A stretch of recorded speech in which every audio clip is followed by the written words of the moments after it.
जय Hind doctors, very good morning.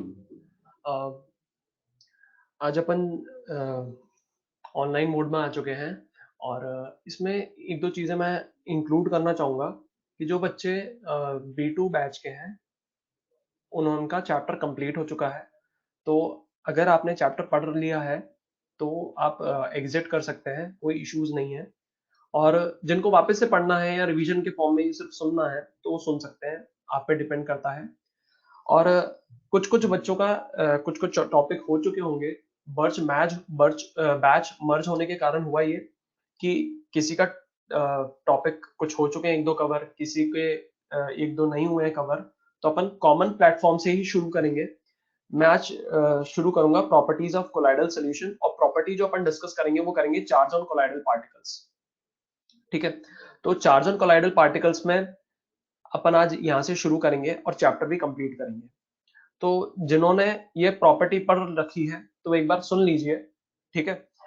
और जिन्होंने नहीं पढ़ी है वो तो पढ़िए, ठीक है? तो properties on off colloidal solutions की बात करें तो प्रॉपर्टीज ऑफ कोलाइडल सॉल्यूशन अपन ने बहुत सारी प्रॉपर्टीज देख ली थी। नेक्स्ट प्रॉपर्टी की बात करेंगे चार्ज ऑन कोलाइडल पार्टिकल्स। अब चार्ज ऑन कोलाइडल पार्टिकल्स की बात करें तो अपन जानते हैं कि जो कोलाइडल पार्टिकल्स होते हैं, जो कोलाइडल सॉल्यूशंस होते हैं, वो चार्ज एग्जिबिट करते हैं, चार्ज कंटेन करते हैं। और चार्ज किस रीजन के कारण आता है, मैंने आपको 3 रीजन बताए थे। फर्स्ट रीजन मैंने आपको पढ़ा दिया है, that is preferential absorption of common ion. Second reason है due to electron capture on electro dispersion method. और थर्ड रीजन है फॉर्मेशन ऑफ डबल लेयर। ठीक है, फॉर्मेशन ऑफ डबल लेयर अपन आगे बात करेंगे। तो इन रीजन के कारण कोलाइडल पार्टिकल्स पर चार्ज होता है। तो अपन कह सकते हैं कि यहाँ पर आप देखिए FeOH होल थ्राइस का पार्टिकल है। अब ये क्या है, FeOH होल थ्राइस पीपीटी होता है, प्रेसिपिटेटेड फॉर्म में होता है। तो अपन ने क्या डाला, इलेक्ट्रोलाइट डाला। और इलेक्ट्रोलाइट कौन सा डाला, FeCl3 डाला। तो अपन जानते हैं कॉमन आयन जो होता है वो क्या हो जाता है, सरफेस पर क्या हो जाता है, एड्सॉर्ब हो जाता है। कॉमन आयन जो होता है वो सरफेस पे क्या हो जाता है, एड्सॉर्ब हो जाता है। और कॉमन आयन यहां पर कौन सा है, Fe है। तो यहां पर अपन को जो कोलाइडल सॉल्यूशन मिलेगा वो कौन सा कोलाइडल सॉल्यूशन मिलेगा, पॉजिटिवली चार्ज कोलाइडल सॉल्यूशन मिलेगा।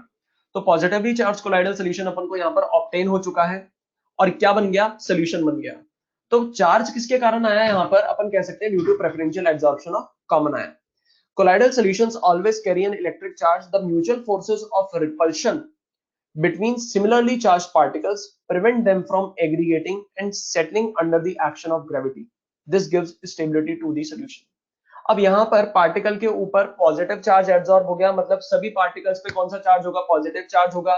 तो ये जो पार्टिकल्स पीपीटी बना रहे थे, अब ये कभी भी पीपीटी फॉर्म में नहीं रहेंगे, प्रेसिपिटेटेड फॉर्म में नहीं रहेंगे, सेटल डाउन स्टेट में नहीं रहेंगे। क्यों नहीं रहेंगे, क्योंकि अपन जानते हैं ये इन पे क्या आ गया, सेम चार्ज आ गया, पॉजिटिव चार्ज आ गया। इनके बीच में क्या होगा, रिपल्शन होगा। रिपल्शन होने के कारण सभी पार्टिकल्स कहां जाएंगे, ऊपर की तरफ मूव हो जाएंगे। तो अगर मैं यहां पर बात करूं तो क्या बन जाएगा, सोल्यूशन बन जाएगा। और ये सोल्यूशन होगा positively charged colloidal solution. Clear है। अब यहां पर टेबल दे रखी है पॉजिटिवली चार्ज कोलाइडल सोल्यूशन और नेगेटिवली चार्ज कोलाइडल सोल्यूशन की। ठीक है, अब ये एग्जांपल्स आपको याद रखने पड़ेंगे। याद कैसे रखेंगे, मैं आपकी हेल्प कर लेता हूं।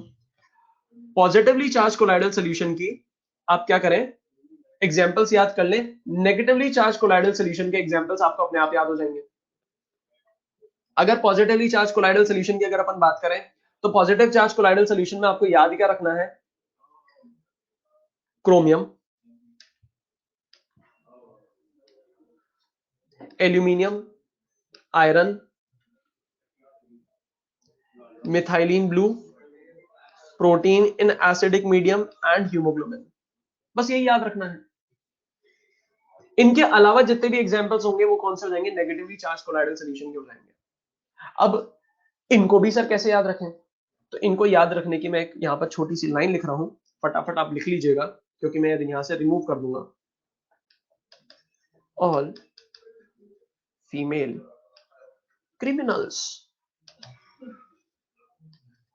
met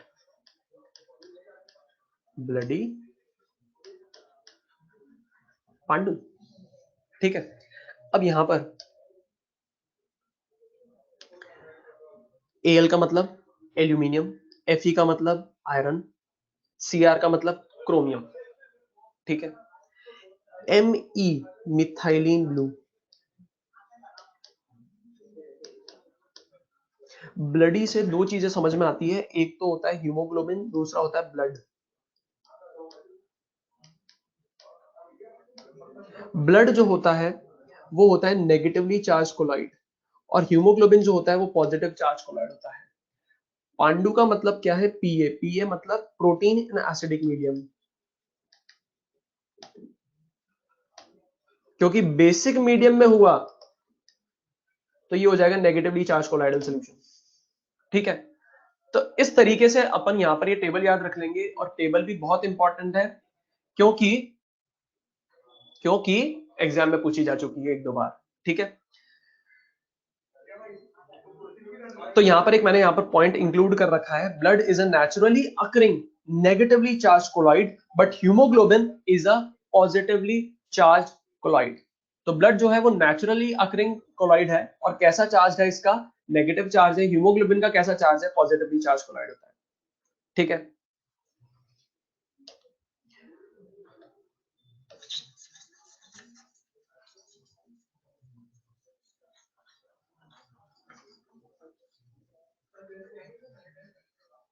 नेक्स्ट अगर अपन यहां पर मूव करें नेक्स्ट प्रॉपर्टी की तरफ, नेक्स्ट प्रॉपर्टी है इलेक्ट्रिकल डबल लेयर, और ये थर्ड रीजन है कोलाइडल सॉल्यूशन पे चार्ज आने का, formation of electrical double layer. यहां पर अपन को दिखाई दे रहा है जो पार्टिकल है वो है AlOH होल थ्राइस, और इसके ऊपर एक पर्टिकुलर चार्ज एड्सॉर्ब हो चुका है, दैट इज पॉजिटिव चार्ज, ठीक है। तो यहां पर एड्सॉर्प्शन हो चुका है पॉजिटिव चार्ज का, तो सोल्यूशन क्या कहलाएगा? पॉजिटिवली चार्ज कोलाइडल सोल्यूशन कहलाएगा। पर अपन को पता है जब अपन ने इलेक्ट्रोलाइट डाला था तो जो कॉमन आयन था वो तो एड्सॉर्ब हो गया, पर जो दूसरे चार्ज के आयंस होंगे वो इस पार्टिकल से जुड़ते रहेंगे, टूटते रहेंगे, जुड़ते रहेंगे, टूटते रहेंगे, जुड़ते रहेंगे, टूटते रहेंगे। मतलब ये जो लेयर बनेगी अब नेगेटिव चार्ज की पॉजिटिव चार्ज के ऊपर, ये कहलाएगी डिफ्यूज्ड लेयर, ये कहलाएगी मोबाइल लेयर। और जो पार्टिकल्स एड्सॉर्ब हो चुके हैं ये कहलाएंगे फिक्स्ड लेयर। तो यहां पर आप देखिए दो अपोजिट चार्ज लेयर का फॉर्मेशन हुआ है, दो अपोजिट चार्ज लेयर का फॉर्मेशन हुआ है। इसका मतलब यह है कि यहां पर दो लेयर का फॉर्मेशन हुआ है, और इसे ही अपन बोलते हैं इलेक्ट्रिकल डबल लेयर या हेल्महोल्ट्ज डबल लेयर, ठीक है। जिसमें कि यहां पर पॉजिटिव चार्ज लेयर क्या कहलाती है? Fixed layer. Negative charge layer क्या कहलाती है? Mobile layer. साथ ही साथ एक और चीज समझ में आती है कि पॉजिटिव लेयर और नेगेटिव लेयर के कारण यहां पर पोटेंशियल डेवलप होगा, और इस पोटेंशियल को अपन बोलते हैं इलेक्ट्रोकाइनेटिक पोटेंशियल और जीटा पोटेंशियल, ठीक है। अच्छा सर, अब डाउट ये आ रहा है कि कैसे पता चला कि positive charge layer fixed layer है और negative charge layer mobile layer है? तो अपन ने क्या करा, जब इन सोल्यूशन के अक्रॉस इलेक्ट्रिक फील्ड अप्लाई करी, सोल्यूशन के अक्रॉस इलेक्ट्रिक फील्ड अप्लाई करी, तो अपन जानते हैं कि पॉजिटिव टर्मिनल की तरफ नेगेटिव पार्टिकल्स जाएंगे, नेगेटिव टर्मिनल की तरफ पॉजिटिव पार्टिकल्स जाएंगे।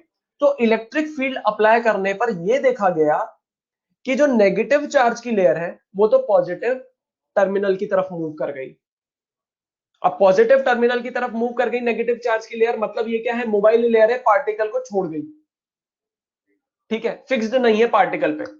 पर जब अपन ने पार्टिकल को देखा और पॉजिटिव चार्ज जो उस पे एड्सॉर्ब है उसको देखा, तो ये दोनों साथ में मूव करते हुए नजर आए, और कहां पर मूव करते हुए नजर आए? नेगेटिव टर्मिनल की तरफ। इसका मतलब यह है कि पॉजिटिव लेयर ने पार्टिकल को नहीं छोड़ा, पार्टिकल को नहीं छोड़ा, मतलब ये कौन सी लेयर है? फिक्स्ड लेयर है, क्लियर है। तो यहां पर अपन बोल सकते हैं the combination of two layers of positive and negative charge around the sol particle is called Helmholtz double layer. The first layer of ions is firmly held and is termed as fixed layer or compact layer. The second layer is mobile, which is termed as diffused layer. The diffused layer is only loosely attached to the particle surface and moves in the opposite direction under an applied electric field.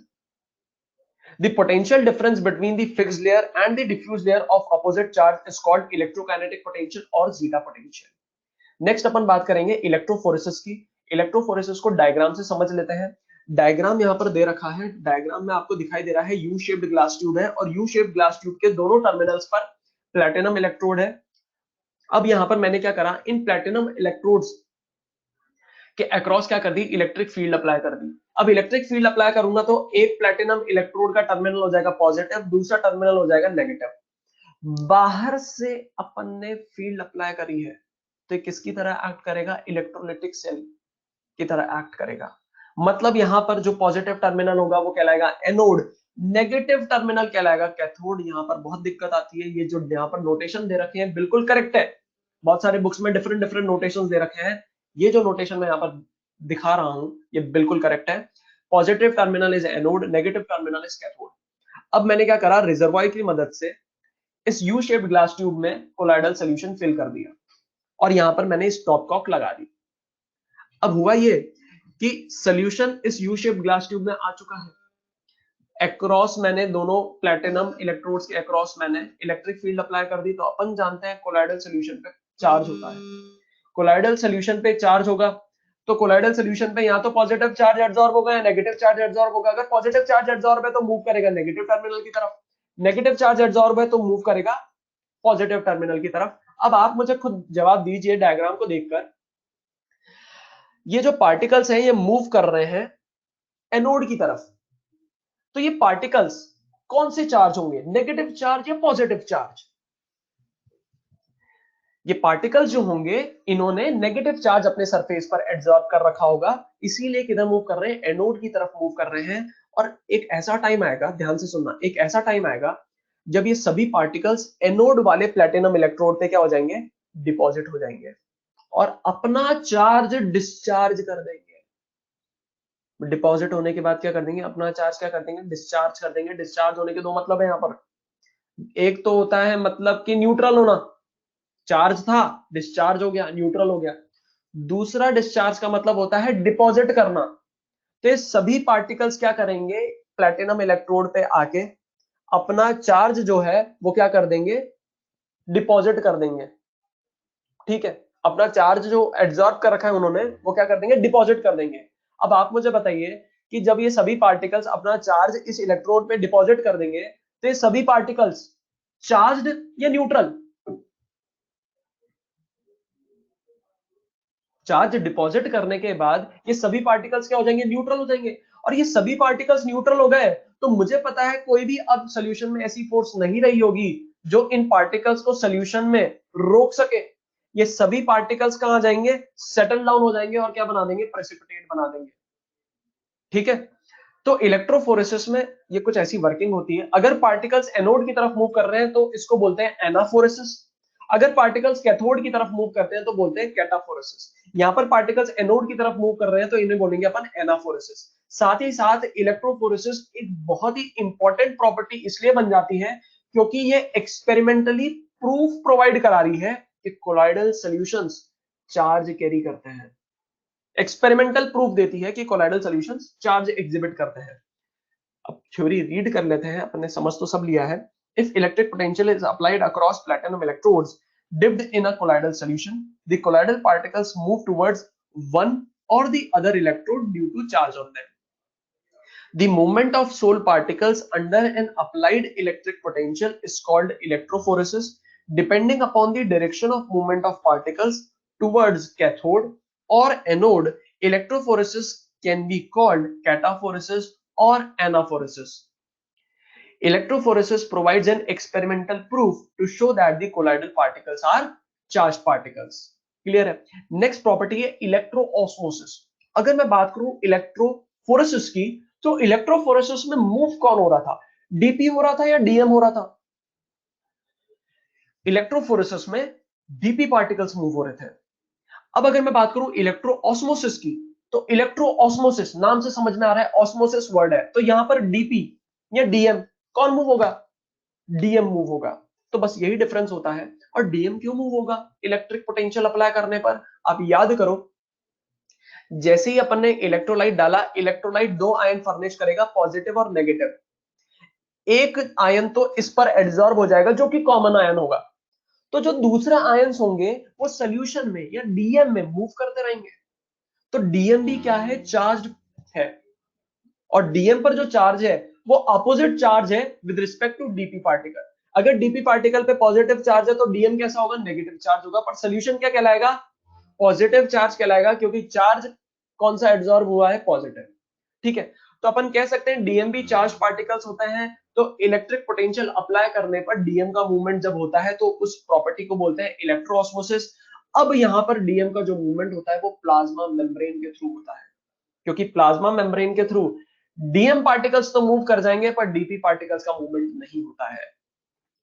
The medium will move in opposite direction to the DP under the influence of applied electric potential. दोनों opposite direction में move करेंगे, पर यहां पर move कौन करेगा? DM move करेगा in presence of plasma membrane. The movement of DM under the influence of applied potential is known as electroosmosis, और ये जो मूवमेंट होता है ये होता है in presence of plasma membrane। Next property coagulation और प्रेसिपिटेशन, बहुत ही इंपॉर्टेंट प्रॉपर्टी है। ठीक है, अगर मैं बात करूं कोगुलेशन और प्रेसिपिटेशन की, तो याद करो मैंने आपको बताया था यहां पर कोगुलेशन अपन लायोफिलिक का भी कराते हैं, लायोफोबिक का भी कराते हैं। सबसे पहले अपन बात करेंगे कोगुलेशन की। तो कोगुलेशन का मतलब क्या होता है? The flocculation and settling down of the DP is called coagulation और प्रेसिपिटेशन। ये फ्लोकुलेशन का मतलब क्या होता है? जब छोटे छोटे पार्टिकल्स एग्रीगेट होके एक फ्रेजाइल स्ट्रक्चर का फॉर्मेशन करते हैं और सेटल डाउन हो जाते हैं, इसे बोलते हैं प्रेसिपिटेशन। तो फ्लोकुलेशन का मतलब क्या हुआ? जब छोटे छोटे पार्टिकल्स एग्रीगेट होके फ्रेजाइल स्ट्रक्चर बना रहे हैं, इसे बोलते हैं फ्लोकुलेशन। तो जब फ्लोकुलेशन होता है और सेटलिंग डाउन होती है तो क्या बन जाता है? प्रेसिपिटेट बन जाता है। अब यहां पर अपन सबसे पहले प्रेसिपिटेशन की बात करेंगे, लायोफोबिक की। लायोफोबिक का प्रेसिपिटेशन कैसे होता है?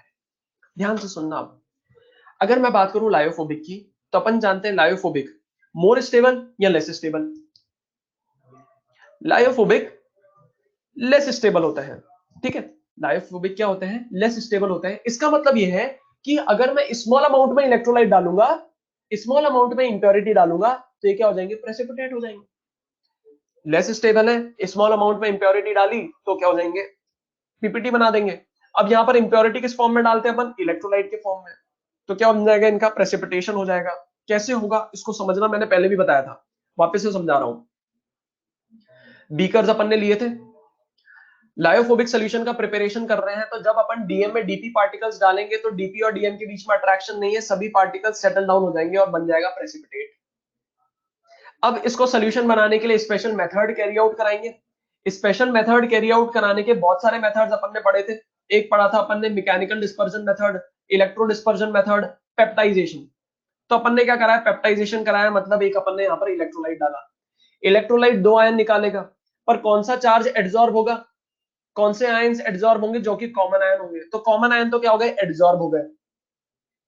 ठीक है, सोल्यूशन बन गया। अब अगर इसका प्रेसिपिटेशन करना है, कोगुलेशन करना है, तो मैं क्या करूंगा? इलेक्ट्रोलाइट और डालूंगा। और इलेक्ट्रोलाइट डालने से क्या होगा कि जो अपोजिट चार्ज वाले आयंस होंगे उनका कंसंट्रेशन बढ़ जाएगा। क्योंकि जब अपन ने पेप्टाइजेशन कराया था, पेप्टाइजेशन जब कराया था तो हुआ क्या? एक पर्टिकुलर आयन एड्सॉर्ब हुए, मान लो पॉजिटिव आयन एड्सॉर्ब हो गए, तो सोल्यूशन में फ्रीली कौन मूव कर रहे हैं? Negative ion. फ्री कौन है? नेगेटिव आयन है, क्योंकि पॉजिटिव तो एड्सॉर्ब हो गए। अब अगर मैं और इलेक्ट्रोलाइट डालता हूं, कोई दूसरा इलेक्ट्रोलाइट मैंने और डाला है ना, तो होगा क्या? वहां से भी पॉजिटिव आयन भी आएगा, नेगेटिव आयन भी आएगा। पर अब इस सोल्यूशन में नेगेटिव आयन का नंबर ज्यादा हो जाएगा, फ्री नेगेटिव आयन ज्यादा होंगे, तो फ्री नेगेटिव आयन भी क्या करेंगे? अब इस पर एक और लेयर बना देंगे, क्योंकि नेगेटिव आयन का इतना ज्यादा कंसंट्रेशन हो गया, तो यहां पर क्या कर देंगे? एक और एड्सॉर्ब्ड लेयर बना देंगे, जिसके कारण पार्टिकल क्या हो जाएगा? न्यूट्रल हो जाएगा। पहले तो पॉजिटिव चार्ज एड्सॉर्ब था, नेगेटिव आयंस का कंसंट्रेशन बढ़ गया, फ्री नेगेटिव आयन ज्यादा हो गए। अब होगा क्या कि नेगेटिव चार्ज की लेयर बन जाएगी। अब नेगेटिव चार्ज की भी लेयर बन गई तो पार्टिकल क्या हो गया? न्यूट्रल हो गया। मतलब ऐसे सभी पार्टिकल क्या हो जाएंगे? न्यूट्रल हो जाएंगे। और अगर न्यूट्रल हो गए तो इनको कोई भी ऐसी फोर्स नहीं है जो सोल्यूशन में इनको होल्ड करके रखे, सारे के सारे पार्टिकल सेटल डाउन हो जाएंगे। साथ ही साथ पार्टिकल बल्कि भी तो हो गया, नेगेटिव लेयर इतनी बन गई, पहले तो पॉजिटिव लेयर बनी, फिर नेगेटिव लेयर बनी। नेगेटिव लेयर बनने के कारण क्या हो गया? पार्टिकल हैवी हो गया, बल्कि हो गया, तो ये क्या हो जाएंगे? सेटल डाउन हो जाएंगे। तो इससे क्या हो जाएगा? कोगुलेशन हो जाएगा। तो लायोफोबिक का कोगुलेशन कैसे होता है, ये पूरा मैकेनिज्म अपन ने समझ लिया। इसको रीड कर लेते हैं। The stability of a lyophobic sol is due to the adsorption of positive और negative ions by the DP. If somehow the charge is removed, there is nothing to keep the particles apart from each other. In such cases, they aggregate or flocculate and settle down under the action of gravity. अब यहां पर coagulation की बात करें तो coagulation जो particles का होता है वो 5 तरीके से अपन करा सकते हैं. 5 डिफरेंट मेथड की मदद से कोगुलेशन करा सकते हैं. और जो कोगुलेशन का बेसिक प्रिंसिपल यहां पर अप्लाई जो अपन कर रहे हैं वो क्या कर रहे हैं. अगर लायोफोबिक का कोगुलेशन कराना है, ब्रेक करना है, तो किसी भी सिस्टम को ब्रेक करने का बहुत आसान सा तरीका होता है. वो जिस रीजन के कारण स्टेबल है उस स्टेबिलिटी वाले फैक्टर को रिमूव कर दो. जिस रीजन के कारण स्टेबल है उस स्टेबिलिटी वाले फैक्टर को क्या कर दो, रिमूव कर दो. यहां पर पार्टिकल्स जो है वो चार्ज पार्टिकल्स हैं जिसके कारण ये स्टेबल है. इन पर एड्सॉर्प्शन हो चुका है चार्ज का, इसलिए क्या है, ये स्टेबल है. इन चार्ज को रिमूव कर दो, ये क्या हो जाएंगे, अनस्टेबल हो जाएंगे, प्रेसिपिटेशन हो जाएगा. इस चार्ज को एक तरीका मैंने आपको बताया कैसे रिमूव करेंगे, बाय एडिंग एन इलेक्ट्रोलाइट. तो एक फैक्टर हो गया कोगुलेशन का बाय एडिशन ऑफ इलेक्ट्रोलाइट. क्योंकि ऐसे इलेक्ट्रोलाइट ऐड करा तो होगा क्या कि पार्टिकल क्या हो जाएगा, न्यूट्रल हो जाएगा, सेटल डाउन हो जाएगा, बल्कि भी हो जाएगा. ठीक है. अब अगर अपन यहां पर बात करें, नेक्स्ट जो मेथड है जिसकी अपन मदद से कोगुलेशन कर सकते हैं वो हो जाएगा इलेक्ट्रोफोरेसिस. अभी बताया था इलेक्ट्रोफोरेसिस में होता क्या है. इलेक्ट्रोफोरेसिस में होता क्या है कि पार्टिकल्स एक इलेक्ट्रोड की तरफ मूव करते हैं और अपना वहां पे चार्ज क्या कर देते हैं, डिस्चार्ज कर देते हैं, डिपॉजिट कर देते हैं, जिसके कारण पार्टिकल्स क्या हो जाते हैं, न्यूट्रल हो जाते हैं और सेटल डाउन हो जाते हैं. ये अभी मैंने आपको बताया था. तो दूसरा मेथड हो गया कोगुलेशन का बाय इलेक्ट्रोफोरेसिस. थर्ड मेथड हो जाएगा बाय बॉइलिंग. बॉइलिंग के कारण क्या होगा, बॉइलिंग के कारण टेम्परेचर बढ़ेगा. टेम्परेचर बढ़ेगा तो अपन कह सकते हैं कि पार्टिकल्स की काइनेटिक एनर्जी बढ़ेगी. काइनेटिक एनर्जी बढ़ेगी तो डीपी और डीएम के बीच में नंबर ऑफ कोलिजन बढ़ जाएंगे. अगर डीपी और डीएम के बीच में नंबर ऑफ कोलिजन बढ़ जाएंगे तो अपन कह सकते हैं जो चार्ज एड्सॉर्ब्ड है वो डिसॉर्ब हो जाएगा. और अगर डिसॉर्ब हो गया तो क्या हो जाएगा, कोगुलेशन हो जाएगा. एक और तरीके से अपन करा सकते हैं बाय रिपीटेड डायलिसिस. याद करो मैंने आपको बताया था प्रोलॉन्ग्ड डायलिसिस के कारण कोगुलेशन हो जाता है सॉल्यूशन का.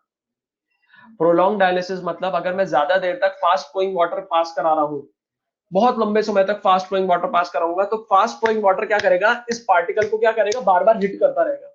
हिट करने के कारण जो चार्ज एड्सॉर्ब है वो क्या हो जाएगा, डिसॉर्ब हो जाएगा और क्या हो जाएगा, कोगुलेशन हो जाएगा. और लास्ट जो मेथड है जिसकी मदद से अपन लायोफोबिक सॉल्यूशन का कोगुलेशन कर सकते हैं वो हो जाएगा by mixing two oppositely charge sol. एक पॉजिटिव चार्ज सोल लिया, एक नेगेटिव चार्ज सोल लिया. अगर मैं इन दोनों को मिक्स कर दूंगा तो क्या हो जाएगा, ये दोनों एक दूसरे को अट्रैक्ट करेंगे, कंबाइन होंगे, न्यूट्रल हो जाएंगे और न्यूट्रल होने के कारण क्या हो जाएंगे, सेटल डाउन हो जाएंगे. तो एक एक करके सभी मेथड अपन को देखने हैं. सबसे इंपॉर्टेंट यहां पर यह है बाय एडिशन ऑफ इलेक्ट्रोलाइट. और इलेक्ट्रोलाइट के एडिशन के कारण यहां पर कोगुलेशन कैसे हुआ ये अपन ने सुन लिया है, समझ लिया है. इसकी थ्योरी रीड कर लेते हैं, वापस से एक बार रिकॉल कर लेते हैं अपन थ्योरी को रीड करते करते. When an electrolyte is added in solution, it furnishes both the type of ions in solution. The oppositely charged ion get adsorbed on the surface of colloidal particles. This causes neutralization. Due to greater volume and greater mass, these particles settle down and coagulate. The ion responsible for neutralization of charge on the particle is called the flocculating ion. तो यहां पर जो ion responsible है जिसके कारण यहां पर क्या हो रहा है, न्यूट्रलाइजेशन हो रहा है और सेटलिंग हो रही है पार्टिकल्स की, उस आयन को अपन बोलते हैं फ्लोकुलेटिंग आयन. अब यहां पर एक रूल है, Hardy schools rule. Hardy schools rule को अपन डायरेक्टली पढ़ेंगे नहीं, एक एग्जांपल से समझने की कोशिश करेंगे. आप कभी भी ये रूल नहीं भूलेंगे. अगर हार्डी स्कूल रूल की बात करूं तो एक एग्जांपल यहां पर समझते हैं अपन. सपोज करो यहां पर मेरे पास दो कर्ड है, दो डोंगे हैं जिसमें कट भरा हुआ है, दही भरा हुआ है, और इस दही को मुझे क्या करना है, मीठा करना है, और दोनों की स्वीटनेस जो है वो सेम लानी है. तो इन दोनों को मुझे मीठा करना है. ठीक है. अब मैं कह सकता हूं कि मेरे को पास इनको मीठा करने के लिए दो टाइप की शुगर है. एक हिंदुस्तान चीनी और दूसरी है मेरे पास चीन की चीनी, मतलब चाइना की चीनी, चाइना शुगर ऐसे बोल सकते हैं, है ना. तो दो दही है, इनको मीठा करना है. किसकी मदद से करना है, हिंदुस्तान चीनी और चीन की चीनी की मदद से। तो सबसे पहले मैंने क्या करा, इस दही को मीठा करा हिंदुस्तान चीनी की मदद से। तो मैं क्या करूंगा, टेबल स्पून डालूंगा, 1 टेबल स्पून, 2 टेबल स्पून, 3, 4, 5, हिलाऊंगा, टेस्ट करके देखूंगा, मीठा मीठा हो गया। मीठा मीठा हो गया मतलब मैं कह सकता हूं कि अब ये दही मीठा हो चुका है, और इतना ही मीठा मुझे इस दही को भी करना है। किसकी मदद से? चीन की चीनी की मदद से, है ना। तो मैंने क्या करा, अच्छा हिंदुस्तान चीनी के मैंने कितने टेबल स्पून लिए थे, 5। चीन की चीनी की बात करते हैं, 1, 2, 3, शेक करा। हो सकता है इसमें ज्यादा मिठास हो, इसलिए मैंने 3 चम्मच ही डाले। टेस्ट करा, बहुत खट्टा खट्टा है, नहीं, और टेबल स्पून ऐड करने पड़ेंगे, 4, 5, 6, 7, 8, 9, 10। शेक करा, टेस्ट करा, मतलब अपन कह सकते हैं यहां पर दोनों जो कर्ड के बोल है उनकी स्वीटनेस सेम हो गई।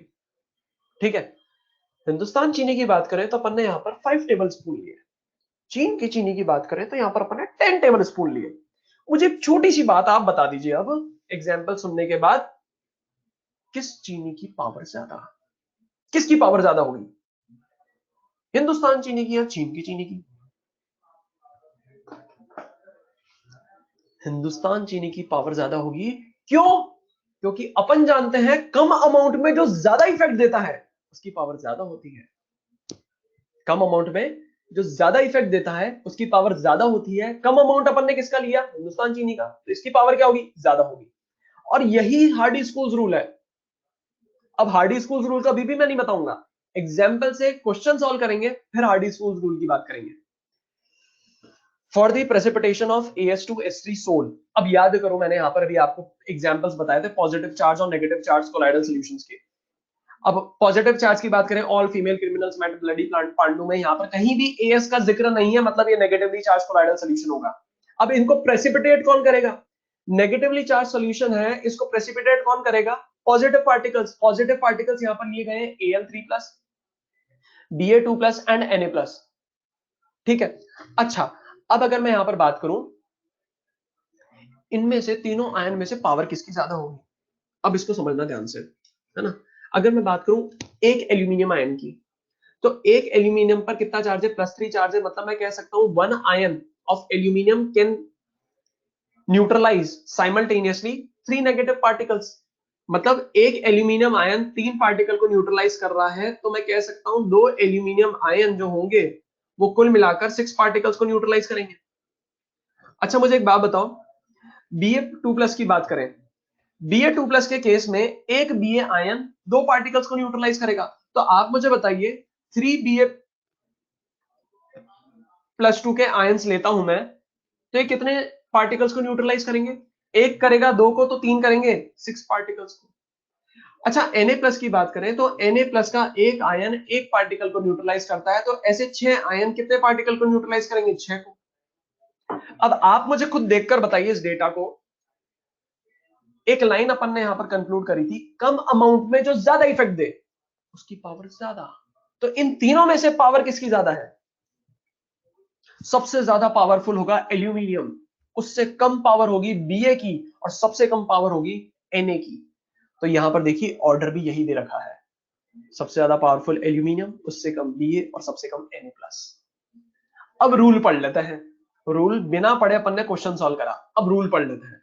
रूल क्या कह रहा है, the higher the valency of the flocculating ion the greater is its coagulating power.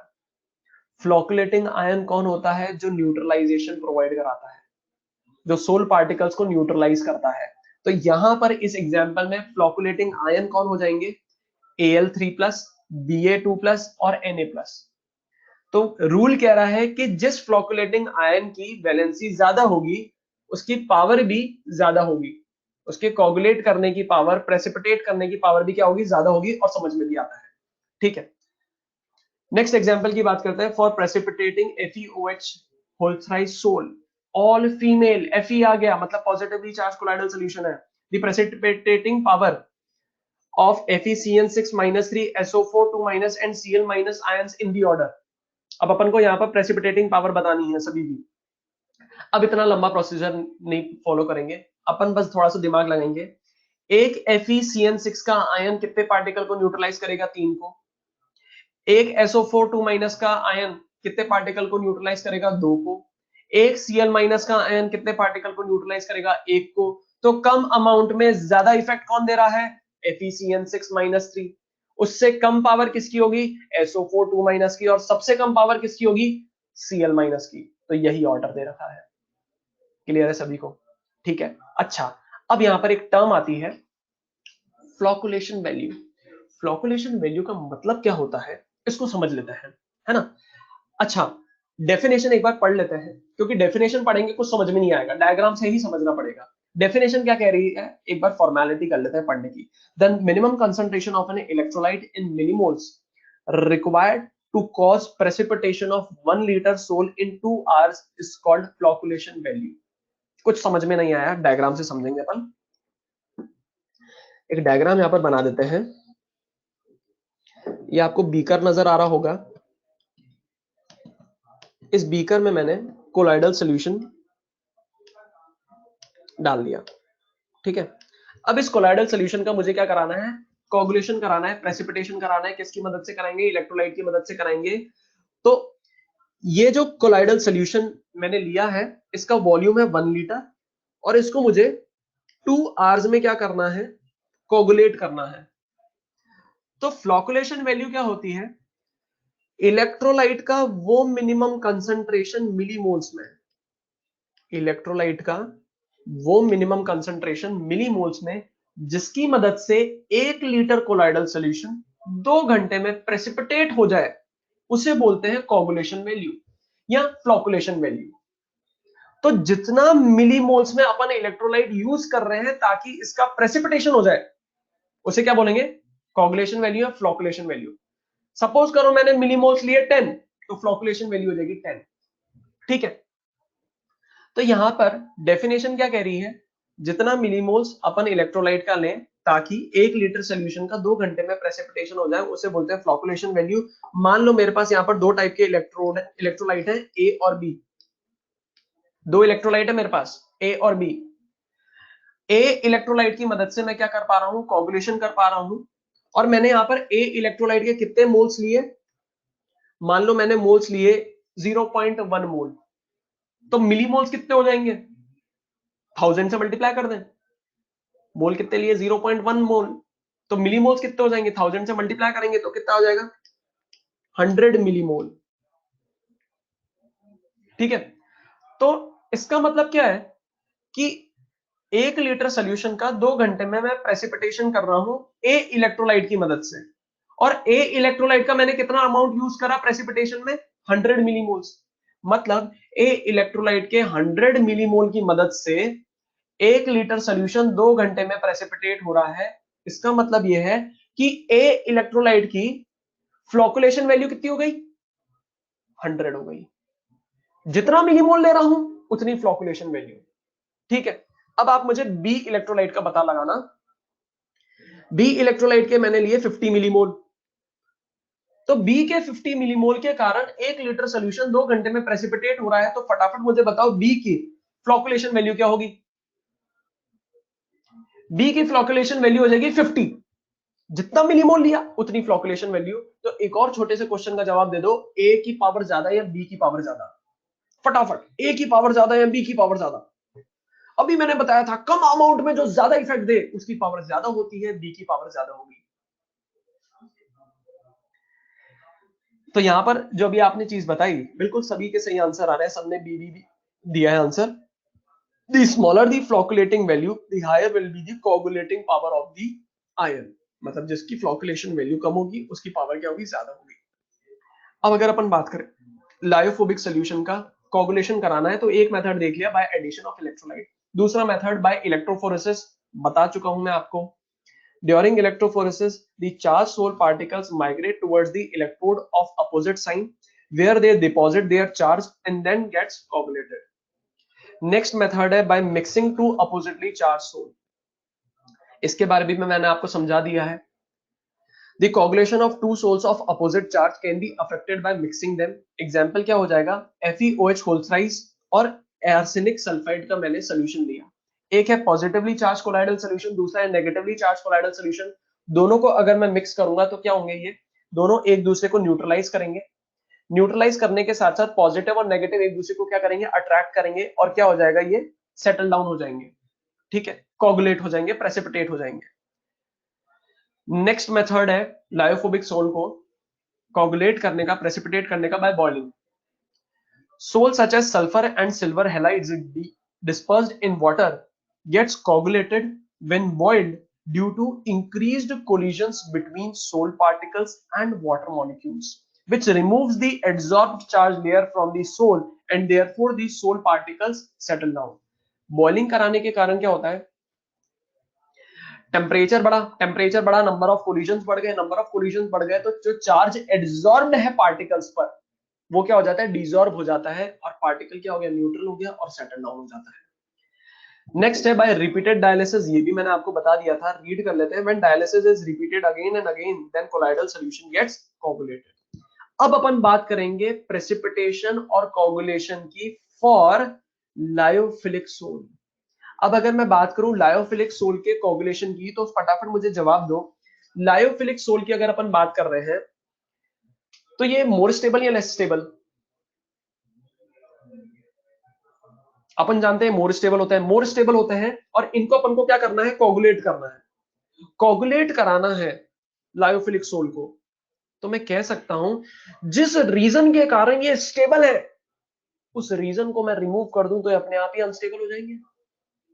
कोई भी चीज जो स्टेबल है उस फैक्टर को रिमूव कर दो, अपने आप अनस्टेबल हो जाएगी। लायोफिलिक सोल की स्टेबिलिटी किसके कारण है, क्योंकि यहां पर डीपी और डीएम के बीच में अट्रैक्शन है, या मैं कह दूं टेक्निकल लैंग्वेज में यहां पर हाई हाइड्रेशन या हाई सॉल्वेशन है, ठीक है। साथ ही साथ यहां पर चार्ज ही नहीं है, नो चार्ज एट ऑल या लेस चार्ज। लेस चार्ज के कारण क्या होगा कि लेस चार्ज या नहीं, चार्ज ही नहीं है, तो इलेक्ट्रोलाइट डालने पर भी इन पे कुछ फर्क नहीं पड़ता, क्योंकि इन पे चार्ज है ही नहीं, तो इलेक्ट्रोलाइट डाल भी दूंगा तब भी कुछ फर्क नहीं पड़ेगा। तो यहां पर अपन कह सकते हैं कि इनकी स्टेबिलिटी दो रीजन के कारण है, एक तो हाई सॉल्वेशन और एक लेस चार्ज के कारण। When these two factors are removed, a lyophilic soul can be coagulated। और ये फैक्टर कैसे रिमूव करूंगा, अगर मुझे हाई सॉल्वेशन रिमूव करना है तो एक सूटेबल इलेक्ट्रोलाइट डालूंगा, और वो सूटेबल इलेक्ट्रोलाइट कौन सा होना चाहिए, डिहाइड्रेटिंग एजेंट होना चाहिए। और अगर मैं लेस चार्ज की बात करूं, लेस चार्ज कैसे रिमूव करूंगा, बाय एडिंग इलेक्ट्रोलाइट। इलेक्ट्रोलाइट की मदद से सोल्यूशन में क्या आ जाएगा, चार्ज आ जाएगा। तो यहां पर जिस रीजन के कारण ये स्टेबल है, इन दोनों फैक्टर्स के कारण इनके जो स्टेबिलिटी फैक्टर्स है वो रिमूव हो गए। हाई सॉल्वेशन कैसे रिमूव करूंगा, बाय एडिंग सूटेबल इलेक्ट्रोलाइट, जो कि होना चाहिए एक डिहाइड्रेटिंग एजेंट। लेस चार्ज कैसे रिमूव करूंगा, बाय एडिंग इलेक्ट्रोलाइट। अब डाउट ये आता है कि सर डिहाइड्रेटिंग एजेंट अपन इंट्रोड्यूस कराते हैं या सूटेबल सॉल्वेंट अपन इंट्रोड्यूस कराते हैं, तो ये हाई सॉल्वेशन कैसे रिमूव हो जाता है, इसको अपन डायग्राम से समझेंगे। यहाँ पर डीपी और डीएम के बीच में अट्रैक्शन नजर आ रहा है, मतलब जो सोल्यूशन है वो लायोफिलिक सोल्यूशन है। मैंने क्या करा, सूटेबल सॉल्वेंट इंट्रोड्यूस करा दिया, सूटेबल सॉल्वेंट मैंने इंट्रोड्यूस करा दिया, तो अब होगा क्या, ये सूटेबल सॉल्वेंट ऐसा होना चाहिए, डिहाइड्रेटिंग एजेंट जैसा होना चाहिए। डिहाइड्रेटिंग एजेंट क्या करता है, डीपी और डीएम के अट्रैक्शन को क्या कर देगा, रिमूव कर देगा। तो जैसे ही मैंने सूटेबल सॉल्वेंट इंट्रोड्यूस करा, आप देखिए ये अट्रैक्शन रिमूव हो गए। अब अगर अट्रैक्शन रिमूव हो गए तो मैं कह सकता हूं कि डीपी को अब होल्ड करने के लिए कोई भी फोर्स नहीं रहेगी सॉल्यूशन में। और अगर डीपी को होल्ड करने के लिए कोई भी फोर्स नहीं रहेगी तो मैं कह सकता हूं सारे डीपी पार्टिकल्स क्या हो जाएंगे, सेटल डाउन हो जाएंगे, कोगुलेट हो जाएंगे। इस कंडीशन पर अगर मैं थोड़ा सा इलेक्ट्रोलाइट डाल दूंगा तो क्या हो जाएगा, सोल्यूशन चार्ज हो जाएगा, लेस चार्ज का जो फैक्टर था वो रिमूव हो जाएगा। तो अगर मुझे लायोफिलिक सोल्यूशन को कोगुलेट करना है तो मैं एक सूटेबल सॉल्वेंट यूज करूंगा और इलेक्ट्रोलाइट डालूंगा। अब यहाँ पर जो सूटेबल सॉल्वेंट होता है वो डिहाइड्रेटिंग एजेंट होता है, और डिहाइड्रेटिंग एजेंट अपन कौन सा यूज करते हैं, अल्कोहल और acetone. When solvents such as alcohol and acetone are added to hydrophilic sole, the dehydration of DP occurs. Under this condition, a small quantity of electrolyte can bring about coagulation. ठीक है। अब यहां पर एक doubt आता है, doubt ये आता है सर जब आपने वो बीकर्स की मदद से लायोफिलिक और लायोफोबिक समझाया था तो वहां पर बताया था कि लायोफिलिक जो होते हैं वो मोर स्टेबल होते हैं। मोर स्टेबल होते हैं मतलब अगर अपन हल्का फुल्का इंप्योरिटीज डाले तो कुछ फर्क नहीं पड़ेगा। इंप्योरिटीज किस फॉर्म में डालते हैं अपन? इलेक्ट्रोलाइट्स के फॉर्म में डालते हैं। तो अगर अपन हल्की फुल्की इलेक्ट्रोलाइट डालते हैं तो कुछ फर्क नहीं पड़ेगा सोल्यूशन में, क्योंकि मोर स्टेबल है। पर अगर अपन यहाँ पर इंप्योरिटीज ज्यादा अमाउंट में डालते हैं तो सोल्यूशन ब्रेक हो जाएगा। और इंप्योरिटीज यहाँ पर अपन यूज कर रहे थे in the form of electrolytes. तो अगर इलेक्ट्रोलाइट का कंसेंट्रेशन यहाँ पर ज्यादा डालेंगे तो कोगुलेशन हो जाएगा। अब दिमाग में ये डाउट आ रहा होगा, सर यहां पर आप सूटेबल सॉल्वेंट ऐड कर रहे हैं और इलेक्ट्रोलाइट ऐड कर रहे हैं, पर अगर मैं बात करूं, ये जो सूटेबल सॉल्वेंट है ये कौन है? डिहाइड्रेटिंग एजेंट है, ये माइल्ड डिहाइड्रेटिंग एजेंट है। यहां पर जो सूटेबल सॉल्वेंट अपन ने लिया है ये माइल्ड डिहाइड्रेटिंग एजेंट है। पर अगर मैं स्ट्रॉन्ग डिहाइड्रेटिंग एजेंट की बात करूं तो स्ट्रॉन्ग डिहाइड्रेटिंग एजेंट और कोई नहीं, कंसंट्रेटेड H2SO4 होता है। तो अगर अपन इलेक्ट्रोलाइट का कंसंट्रेशन ज्यादा भी कर दें तब भी क्या हो जाएगा? इनका कोगुलेशन हो जाएगा, क्योंकि स्ट्रॉन्ग डिहाइड्रेटिंग एजेंट कौन होता है? Concentrated H2SO4। H2SO4 concentrated form में, मतलब इलेक्ट्रोलाइट का कंसंट्रेशन क्या हो गया? ज्यादा हो गया। उसकी मदद से भी यहां पर क्या हो जाएगा? कोगुलेशन हो जाएगा। पर अपने सिलेबस में माइल्ड डिहाइड्रेटिंग एजेंट दे रखे हैं, जो कि कौन है? अल्कोहल और एसीटोन। अब मेरा एक क्वेश्चन है आपसे, जिलेटिन का कोलाइडल सोल्यूशन है, जिलेटिन का कोलाइडल सोल्यूशन है, मुझे इसका कोगुलेशन कराना है, कैसे कराऊं? जिलेटिन का कोलाइडल सोल्यूशन है, कोगुलेशन कराना है, कैसे?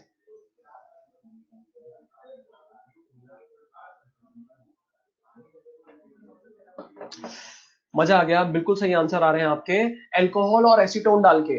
क्यों? सबसे पहले तो ये पता होना चाहिए कि जो जिलेटिन है ये लायोफिलिक है या लायोफोबिक है। Gelatin organic substance, organic substance किसके एग्जांपल थे? लायोफिलिक के एग्जांपल थे। लायोफिलिक को कोगुलेट करना है, क्या करें? अल्कोहल और एसीटोन डाल दो और इलेक्ट्रोलाइट डाल दो, कोगुलेट हो जाएगा। बात समझ में आ रही है? क्लियर है सभी को? कुछ क्वेश्चंस दे रखे हैं यहां पर। अच्छा, क्वेश्चन से पहले अपन बात करते हैं प्रोटेक्टिव एक्शन की, ठीक है? फिर अपन क्वेश्चंस के बारे में बात करेंगे। अब मुझे एक बात बताओ, लायोफिलिक स्टेबल या अनस्टेबल? फटाफट जवाब देना आप। लायोफिलिक स्टेबल या अनस्टेबल? लायोफिलिक होते हैं स्टेबल, लायोफोबिक अनस्टेबल। तो मुझे एक बात बताओ, 3 क्वेश्चन मैं आपसे पूछूंगा। पहला क्वेश्चन, प्रोटेक्शन किसको प्रोवाइड कराते हैं? जो स्टेबल होता है या जो अनस्टेबल होता है? प्रोटेक्शन प्रोवाइड कराई जाती है जो अनस्टेबल हो। अनस्टेबल कौन है? लायोफोबिक, मतलब लायोफोबिक को प्रोटेक्शन प्रोवाइड कराएंगे। पहला क्वेश्चन का जवाब आ गया। दूसरा क्वेश्चन, प्रोटेक्शन कौन प्रोवाइड कराता है? जो स्टेबल हो या अनस्टेबल हो? जो स्टेबल हो वो प्रोटेक्शन प्रोवाइड कराता है। स्टेबल कौन है? लायोफिलिक। अच्छा मुझे एक बात बताओ, लायोफोबिक को प्रोटेक्शन प्रोवाइड करा रहे हैं, लायोफिलिक प्रोटेक्शन प्रोवाइड करा रहा है, पर लायोफोबिक को खतरा किससे है? किससे प्रोटेक्शन चाहिए उसको? उसके एनिमी कौन से हैं? इलेक्ट्रोलाइट एनिमी है, क्योंकि हल्का सा इलेक्ट्रोलाइट डालूंगा कोगुलेट हो जाएगा। तो 3 क्वेश्चन के जवाब आ गए। पहला क्वेश्चन, प्रोटेक्शन किसको प्रोवाइड करानी है? लायोफोबिक को। कौन कराएगा? लायोफिलिक कराएगा। किससे कराएगा? इलेक्ट्रोलाइट से कराएगा। ठीक है, तो नेक्स्ट टॉपिक जो अपन को पढ़ना है वो पढ़ना है प्रोटेक्शन और प्रोटेक्टिव एक्शन।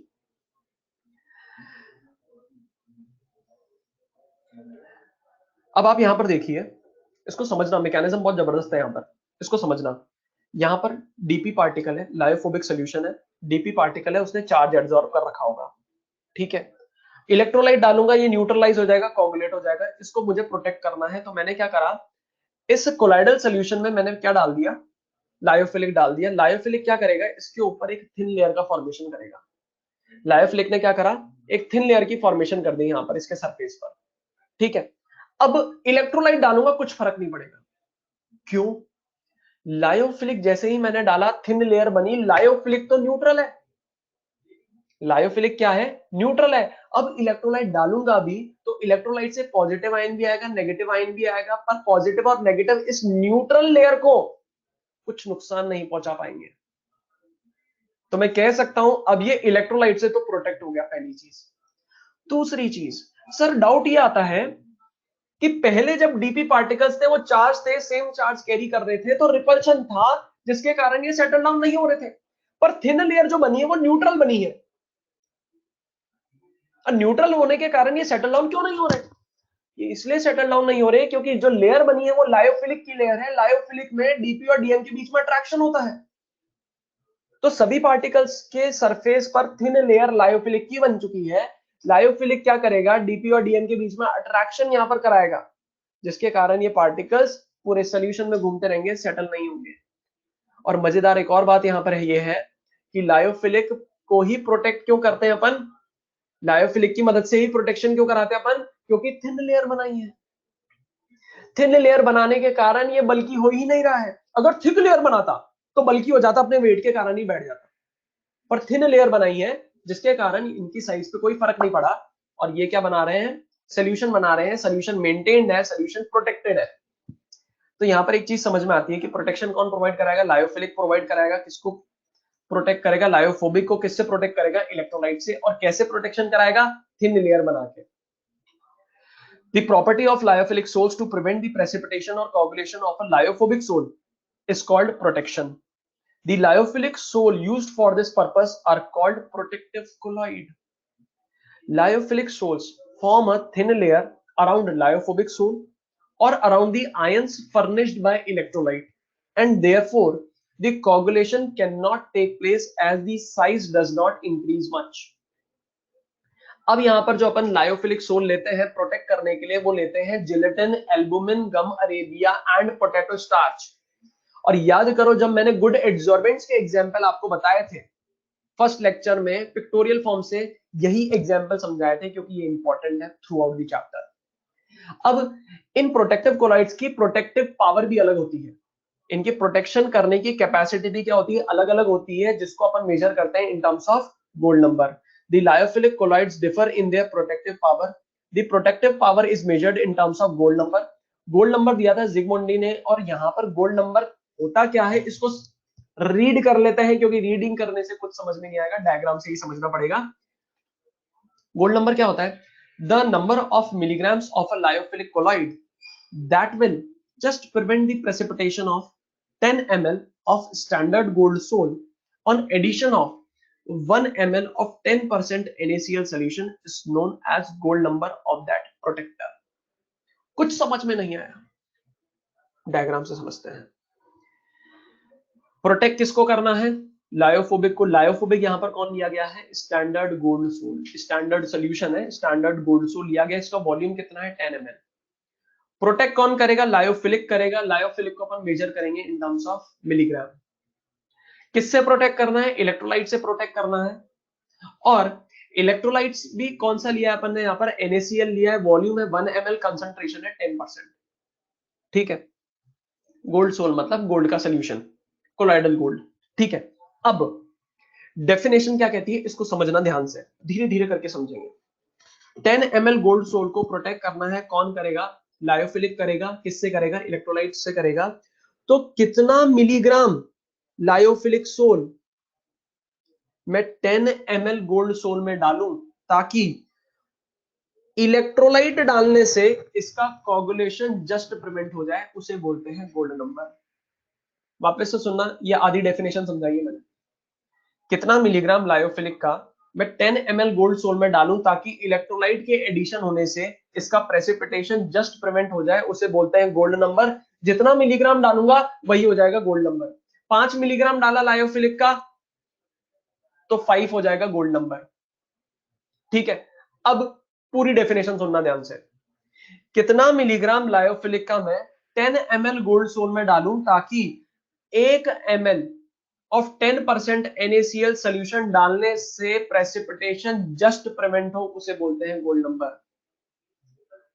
वापस से सुनो, कितना मिलीग्राम लायोफिलिक का मैं 10 ml गोल्ड सोल में डालूं ताकि 1 ml of 10% NaCl solution add करने पर गोल्ड सोल का प्रेसिपिटेशन जस्ट प्रिवेंट हो, उसे बोलेंगे gold number.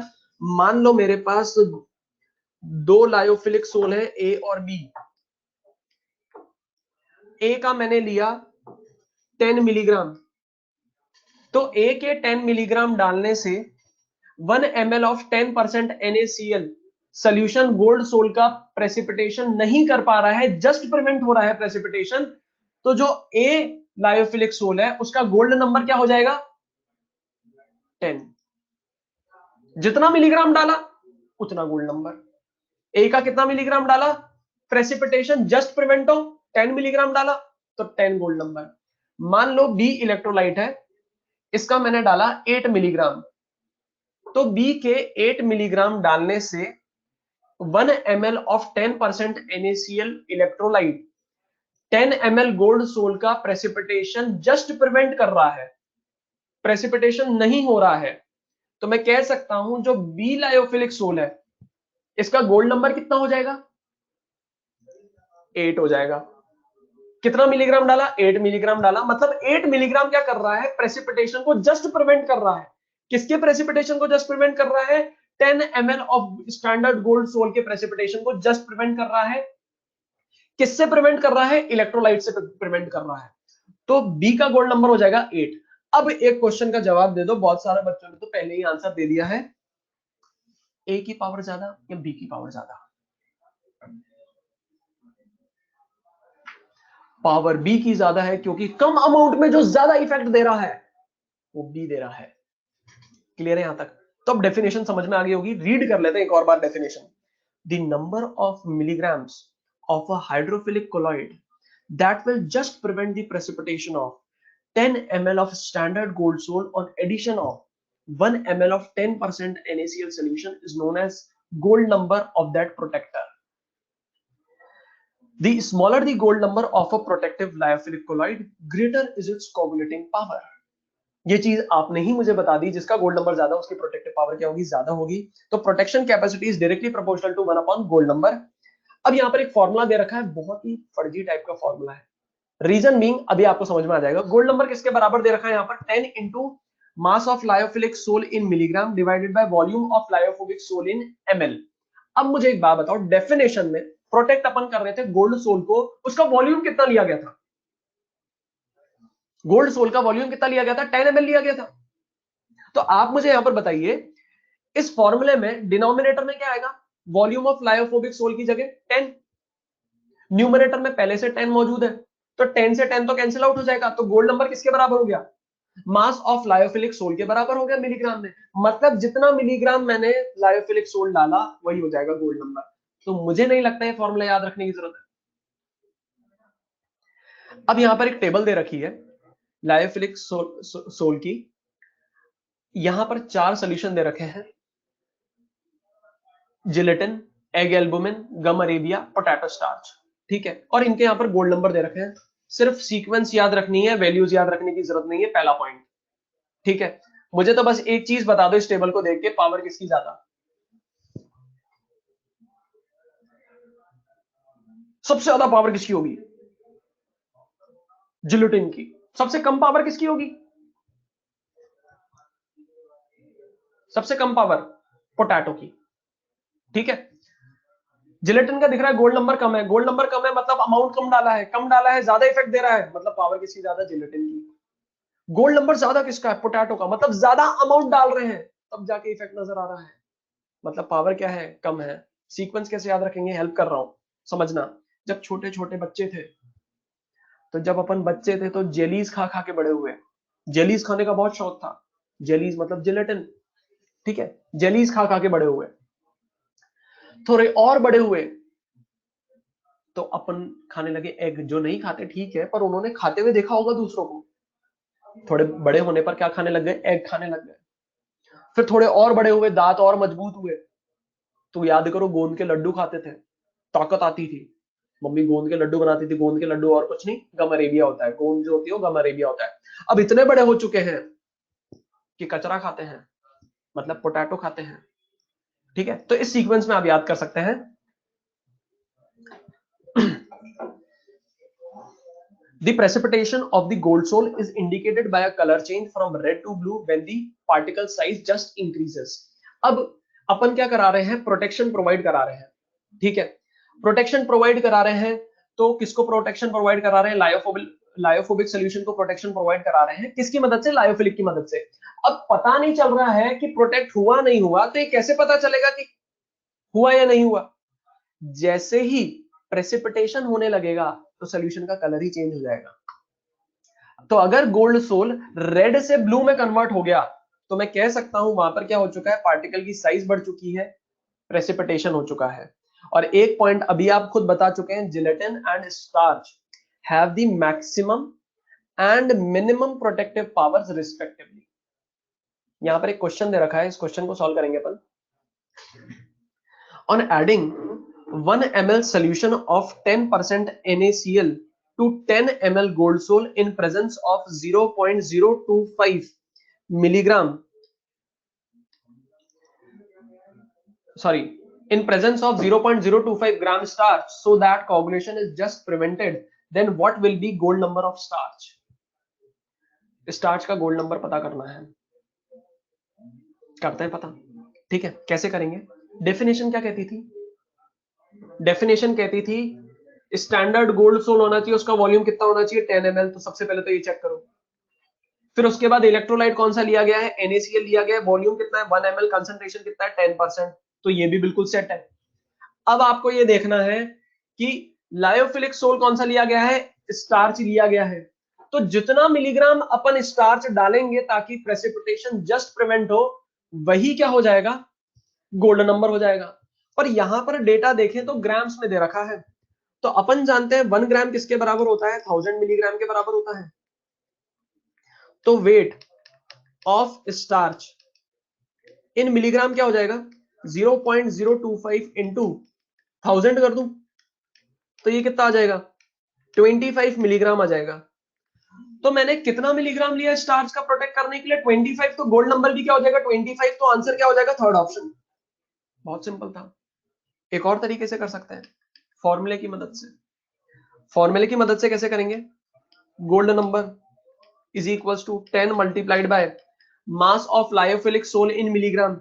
Mass of lyophilic, lyophilic कौन है, स्टार्च, मिलीग्राम में कितना मास लिया 25, divided by volume of lyophobic sol in ml। Lyophobic sol है कौन है, गोल्ड सोल, वॉल्यूम कितना लिया है 10, तो यहां से आ जाएगा गोल्ड नंबर 25। क्लियर है बात सभी को? नेक्स्ट क्वेश्चन आपको यहां पर दे रखा है, 20 liters of a negative sol required 0.104 gram BaCl2 for its coagulation. Determine the coagulation value of electrolyte. coagulation value क्या होती है, इलेक्ट्रोलाइट का वो मिनिमम कंसंट्रेशन मिलीमोल्स में जिसके कारण 1 लीटर सोल्यूशन 2 घंटे में प्रेसिपिटेट हो जाए, उसे बोलते हैं कोगुलेशन वैल्यू या फ्लोकुलेशन वैल्यू। तो यहां पर इलेक्ट्रोलाइट कौन लिया गया है, BaCl2। तो इसका अपन को अमाउंट निकालना है मिलीमोल्स में। तो मिलीमोल्स में एक बार अपन को अमाउंट पता पड़ गया तो अपन यहां से आसानी से कोगुलेशन वैल्यू निकाल सकते हैं। ठीक है, अब सबसे पहले अगर अपन बात करें मोल्स की, तो मोल्स ऑफ BaCl2 क्या होता है, given mass in grams divided by molar mass. BaCl2 का मोलर मास कितना होता है 208। तो जब अपन मोल्स कैलकुलेट करेंगे तो ये आ जाएगा 0.5 इंटू 10 टू दी पावर -3 मोल। पर अपन जानते हैं कि फ्लोकुलेशन वैल्यू की जो कैलकुलेशन होती है वो होती है मिलीमोल्स में। तो मिलीमोल्स ऑफ BaCl2 कैलकुलेट कर लेंगे अपन। ये कैसे कैलकुलेट करेंगे, मोल्स को किससे मल्टीप्लाई कर देंगे, 1000 से, तो आ गए 0.5 मिलीमोल्स। ठीक है, अब मजेदार बात यह है कि ये आंसर तो नहीं होगा। ये आंसर क्यों नहीं होगा, क्योंकि डेफिनेशन क्या कहती है, इलेक्ट्रोलाइट का वो मिनिमम कंसंट्रेशन मिलीमोल्स में जिसके कारण 1 लीटर सोल्यूशन 2 घंटे में प्रेसिपिटेट हो। यहां पर अपन इलेक्ट्रोलाइट का कितना कंसंट्रेशन ले रहे हैं, 0.5 मिलीमोल ले रहे हैं। कितना अमाउंट ले रहे हैं, 0.5 मिलीमोल ले रहे हैं। पर ये 0.5 मिलीमोल 1 लीटर को कोगुलेट नहीं कर रहा है, ये 20 लीटर को कोगुलेट कर रहा है। तो 1 लीटर के लिए जितना होगा वही क्या हो जाएगी, कोगुलेशन वैल्यू हो जाएगी, फ्लोकुलेशन वैल्यू हो जाएगी। तो अपन कह सकते हैं फॉर 20 लीटर सोल इलेक्ट्रोलाइट कितना रिक्वायर्ड है, 0.5 मिलीमोल रिक्वायर्ड है। पर कोगुलेशन वैल्यू क्या होती है, कोगुलेशन वैल्यू कहती है कि 1 लीटर को कोगुलेट करने के लिए कितना मिलीमोल रिक्वायर्ड है। तो अपन यूनिटरी मेथड अप्लाई करेंगे, therefore for 1 liter Sol BaCl2 will be required 0.5 divided by 20 और ये हो जाएगा 0.25 इंटू 10 to the power -1 मिली मोल। ये इसको मैं ऐसे लिख दूं 0.025 मिली मोल। तो 1 लीटर को कोगुलेट करने के लिए जो मिलीमोल रिक्वायर्ड है उसे बोलते हैं कोगुलेशन वैल्यू। तो 1 लीटर को कोगुलेट करने के लिए कितने मिलीमोल रिक्वायर्ड है? 0.025। तो कोगुलेशन वैल्यू किसके बराबर हो गई? 0.025 के बराबर। ये आंसर होगा।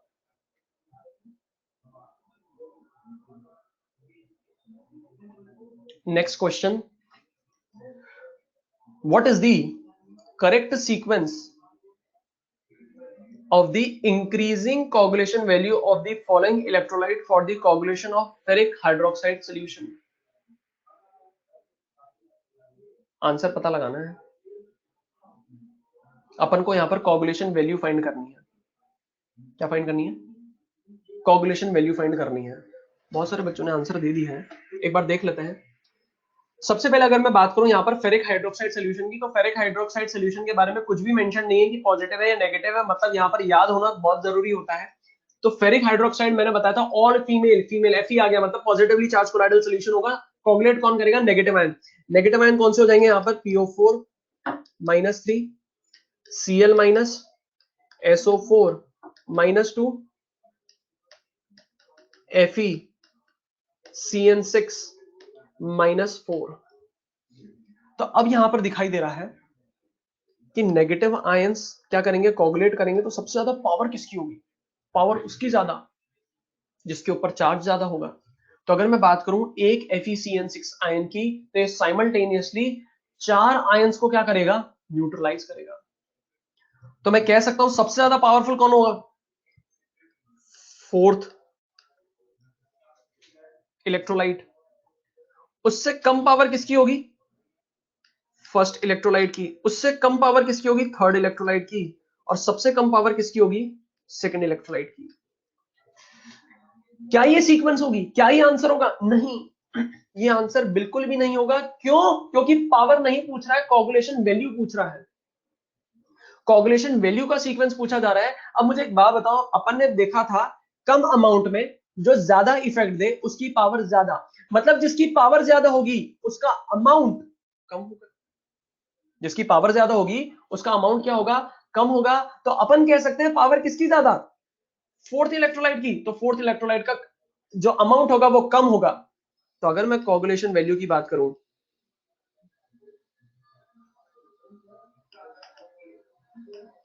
तो रिवर्स ऑर्डर हो जाएगा। सबसे ज्यादा कोगुलेशन वैल्यू होगी सेकंड की, उससे कम होगी थर्ड की, उससे कम होगी फर्स्ट की, और सबसे कम होगी फोर्थ की। तो जो करेक्ट आंसर है वो है सेकंड ऑप्शन। क्लियर है यहां तक? आपसे पावर नहीं पूछा गया था, कोगुलेशन वैल्यू पूछा गया था। नेक्स्ट अपन यहां पर बात करेंगे कैटलिस्ट्स एंड कैटालिसिस। ये लास्ट टॉपिक है इस चैप्टर का। थर्ड सेक्शन जो मैंने आपको बताया था जो अपन को यहां पर पढ़ना है वो है कैटलिस्ट एंड कैटालिसिस, और इसको पढ़ने में हाफ एन आवर लगता है और ये आज अपन कंप्लीट ही करेंगे। अच्छा, कैटलिस्ट और कैटालिसिस की बात करें तो कैटलिस्ट और कैटालिसिस के बारे में अपन ने केमिकल काइनेटिक्स में पढ़ रखा है, साथ ही साथ अपन ने बायोलॉजी में भी पढ़ रखा है कैटलिस्ट के बारे में। तो यहां पर सिर्फ कुछ कुछ छोटे छोटे पॉइंट्स ही रह जाते हैं जो यहां पर अपन पहली बार पढ़ेंगे और उनको अपन देखेंगे। ठीक है, पूरा कंप्लीट अपन इसको पढ़ेंगे। ठीक है, तो मेरा सबसे पहला क्वेश्चन ये है, इसको स्टार्ट करने से पहले, अगर मैं किसी रिएक्शन में कैटलिस्ट इंट्रोड्यूस करता हूं तो रिएक्शन की रेट बढ़ेगी, फर्स्ट ऑप्शन। रिएक्शन की रेट घटेगी, सेकंड ऑप्शन।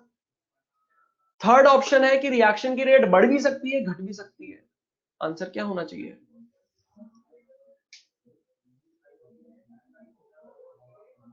यहां पर सभी के आंसर आ रहे हैं third option, third option, third option, third option, third option. पर मजेदार बात यह है कि आंसर फर्स्ट ऑप्शन है। Answer is first option. Chemical kinetics में सर ने आपको बताया होगा कि जब भी अपन रिएक्शन में कैटलिस्ट इंट्रोड्यूस करेंगे तो रिएक्शन की रेट हमेशा बढ़ती है। एनसीईआरटी आप पढ़िए केमिकल काइनेटिक्स की, वहां पर लिखा हुआ है कैटलिस्ट का बाय डिफॉल्ट मतलब होता है पॉजिटिव कैटलिस्ट। तो जब भी आप रिएक्शन में कैटलिस्ट इंट्रोड्यूस कराएंगे, क्वेश्चन में दे दिया कैटलिस्ट है रिएक्शन में, तो हमेशा रेट बढ़ेगी। क्योंकि अगर नेगेटिव कैटलिस्ट की बात करेगा तो एग्जामिनर स्पेशली मेंशन करेगा वर्ड इनहिबिटर। ध्यान रखना, हमेशा बहुत गलती हो जाती है इस चीज में। तो कैटलिस्ट क्या करता है, हमेशा रिएक्शन की रेट इंक्रीज करता है, और फाइनली जब अपन को प्रोडक्ट मिल जाता है तो कैटलिस्ट वापस से रीजनरेट हो जाता है। रीजनरेट होने का मतलब क्या है कि केमिकल कॉम्पोजिशन में कोई चेंज नजर नहीं आया है, साथ ही साथ उसकी जो क्वांटिटी थी उसमें भी कोई चेंज नजर नहीं आया है। तो अगर मैं कैटलिस्ट की बात करूं, substances which accelerate the rate of a chemical reaction and themselves remains chemically and quantitatively unchanged after the reaction are known as catalyst and the phenomena is known as catalysis. तो ये जो phenomena है ये क्या कहलाता है, catalysis कहलाता है। अब कैटालिसिस जो है दो टाइप के होते हैं, heterogeneous catalysis and homogeneous catalysis. Homogeneous मतलब सेम, सेम क्या रहेगा, फेज रहेगा। किसका रहेगा, रिएक्टेंट और कैटलिस्ट का। मतलब किसी पर्टिकुलर रिएक्शन में रिएक्टेंट और कैटलिस्ट का फेज सेम है तो होमोजीनियस कैटालिसिस फिनोमेना कहलाएगा। किसी रिएक्शन में रिएक्टेंट और कैटलिस्ट का फेज डिफरेंट है तो कहलाएगा हेटेरोजीनियस कैटालिसिस। हेटेरोजीनियस कैटालिसिस का एक और नाम होता है सरफेस कैटालिसिस। तो अपन कह सकते हैं the reactants and the catalyst are in the same phase, that is liquid और गैस। अपने सिलेबस में जो होमोजीनियस कैटालिसिस के रिएक्शंस दे रखी हैं, एग्जांपल्स दे रखे हैं, वहां पर रिएक्टेंट्स और कैटलिस्ट का या तो फेज लिक्विड में दे रखा है या गैस में दे रखा है। तो ये अपने सिलेबस में लिक्विड और गैस ही दे रखा है। हेटेरोजीनियस कैटालिसिस की बात करें तो reactants and catalysis are in different phases. तो एग्जांपल्स देख लेते हैं। होमोजीनियस कैटालिसिस के एग्जांपल्स की बात करें, हेटेरोजीनियस कैटालिसिस के एग्जांपल्स की बात करें, एग्जांपल याद रखने की जरूरत नहीं है, याद रख लेना क्या बोल रहा हूं। इनके एग्जांपल याद रखने की कोई जरूरत नहीं है, क्योंकि इनऑर्गेनिक और ऑर्गेनिक केमिस्ट्री में आप ये सारे एग्जांपल्स पढ़ेंगे तो स्पेशली यहां पर याद रखने की जरूरत नहीं है। और अगर यहां पर याद कर लेंगे तो इनऑर्गेनिक और ऑर्गेनिक में याद रखने की जरूरत नहीं है। ठीक है, तो होमोजीनियस कैटालिसिस की बात करें तो फर्स्ट एग्जांपल दे रखा है लीड चैम्बर प्रोसेस। तो लीड चैम्बर प्रोसेस में आप इनऑर्गेनिक ऑर्गेनिक केमिस्ट्री में याद कर लेंगे कि रिएक्टेंट्स कौन होते हैं, कैटलिस्ट कौन होता है और इनका फेज क्या होता है। अब अपन को सरफेस केमिस्ट्री में क्या देखना है कि अगर रिएक्टेंट और कैटलिस्ट का फेज सेम है तो होमोजीनियस कैटालिसिस का एग्जांपल है, देखो दोनों का फेज गैस है। इन्वर्जन ऑफ केन शुगर याद करो, ये एग्जांपल अपन ने पढ़ रखा है केमिकल काइनेटिक्स में, सूडो फर्स्ट ऑर्डर रिएक्शन। अगर मैं यहां पर देखूं, रिएक्टेंट्स तो लिक्विड फेज है, कैटलिस्ट जो है वो भी लिक्विड फेज में है, इसका मतलब ये है कि सेम फेज है। तो किसके एग्जांपल हो जाएंगे, होमोजीनियस कैटालिसिस के। Hydrolysis of methyl acetate, hydrolysis of methyl acetate की बात करें तो यहां पर अपन देख सकते हैं रिएक्टेंट्स का फेज क्या है, लिक्विड, कैटलिस्ट का फेज क्या है, लिक्विड, सेम है, मतलब होमोजीनियस कैटालिसिस का एग्जांपल है। हेटेरोजीनियस कैटालिसिस या सरफेस कैटालिसिस के एग्जांपल्स की बात करें तो फर्स्ट एग्जांपल है ऑक्सीडेशन ऑफ सल्फर डाइऑक्साइड। क्या देखना है, रिएक्टेंट का फेज क्या है, गैस, कैटलिस्ट का फेज क्या है, सॉलिड, डिफरेंट फेज है, हेटेरोजीनियस कैटालिसिस के एग्जांपल है। हेबर्स प्रोसेस में क्या होता है, फॉर्मेशन होता है NH3 का, फेज रिएक्टेंट और कैटलिस्ट का डिफरेंट है, heterogeneous catalysis. Decomposition of H2O2, H2O2 का फेज क्या है, लिक्विड, कैटलिस्ट का फेज क्या है, सॉलिड, डिफरेंट फेज है, हेटेरोजीनियस कैटालिसिस का एग्जांपल है। Hydrogenation of vegetable oil, reactant और कैटलिस्ट के फेज डिफरेंट है तो हेटेरोजीनियस कैटालिसिस का एग्जांपल हो जाएगा। Synthesis of CH3OH, phase different है, हेटेरोजीनियस कैटालिसिस का एग्जांपल हो जाएगा। यहां पर कुछ टर्म्स है इंपॉर्टेंट जो अपन को पढ़नी है। फर्स्ट टर्म है प्रोमोटर। प्रोमोटर कौन होता है, ये कैटलिस्ट नहीं होते हैं, ये क्या करते हैं, कैटलिस्ट की एक्टिविटी को इंक्रीज कर देते हैं। those substances which do not themselves act as catalyst but their presence increase the activity of catalyst are called catalytic promoters।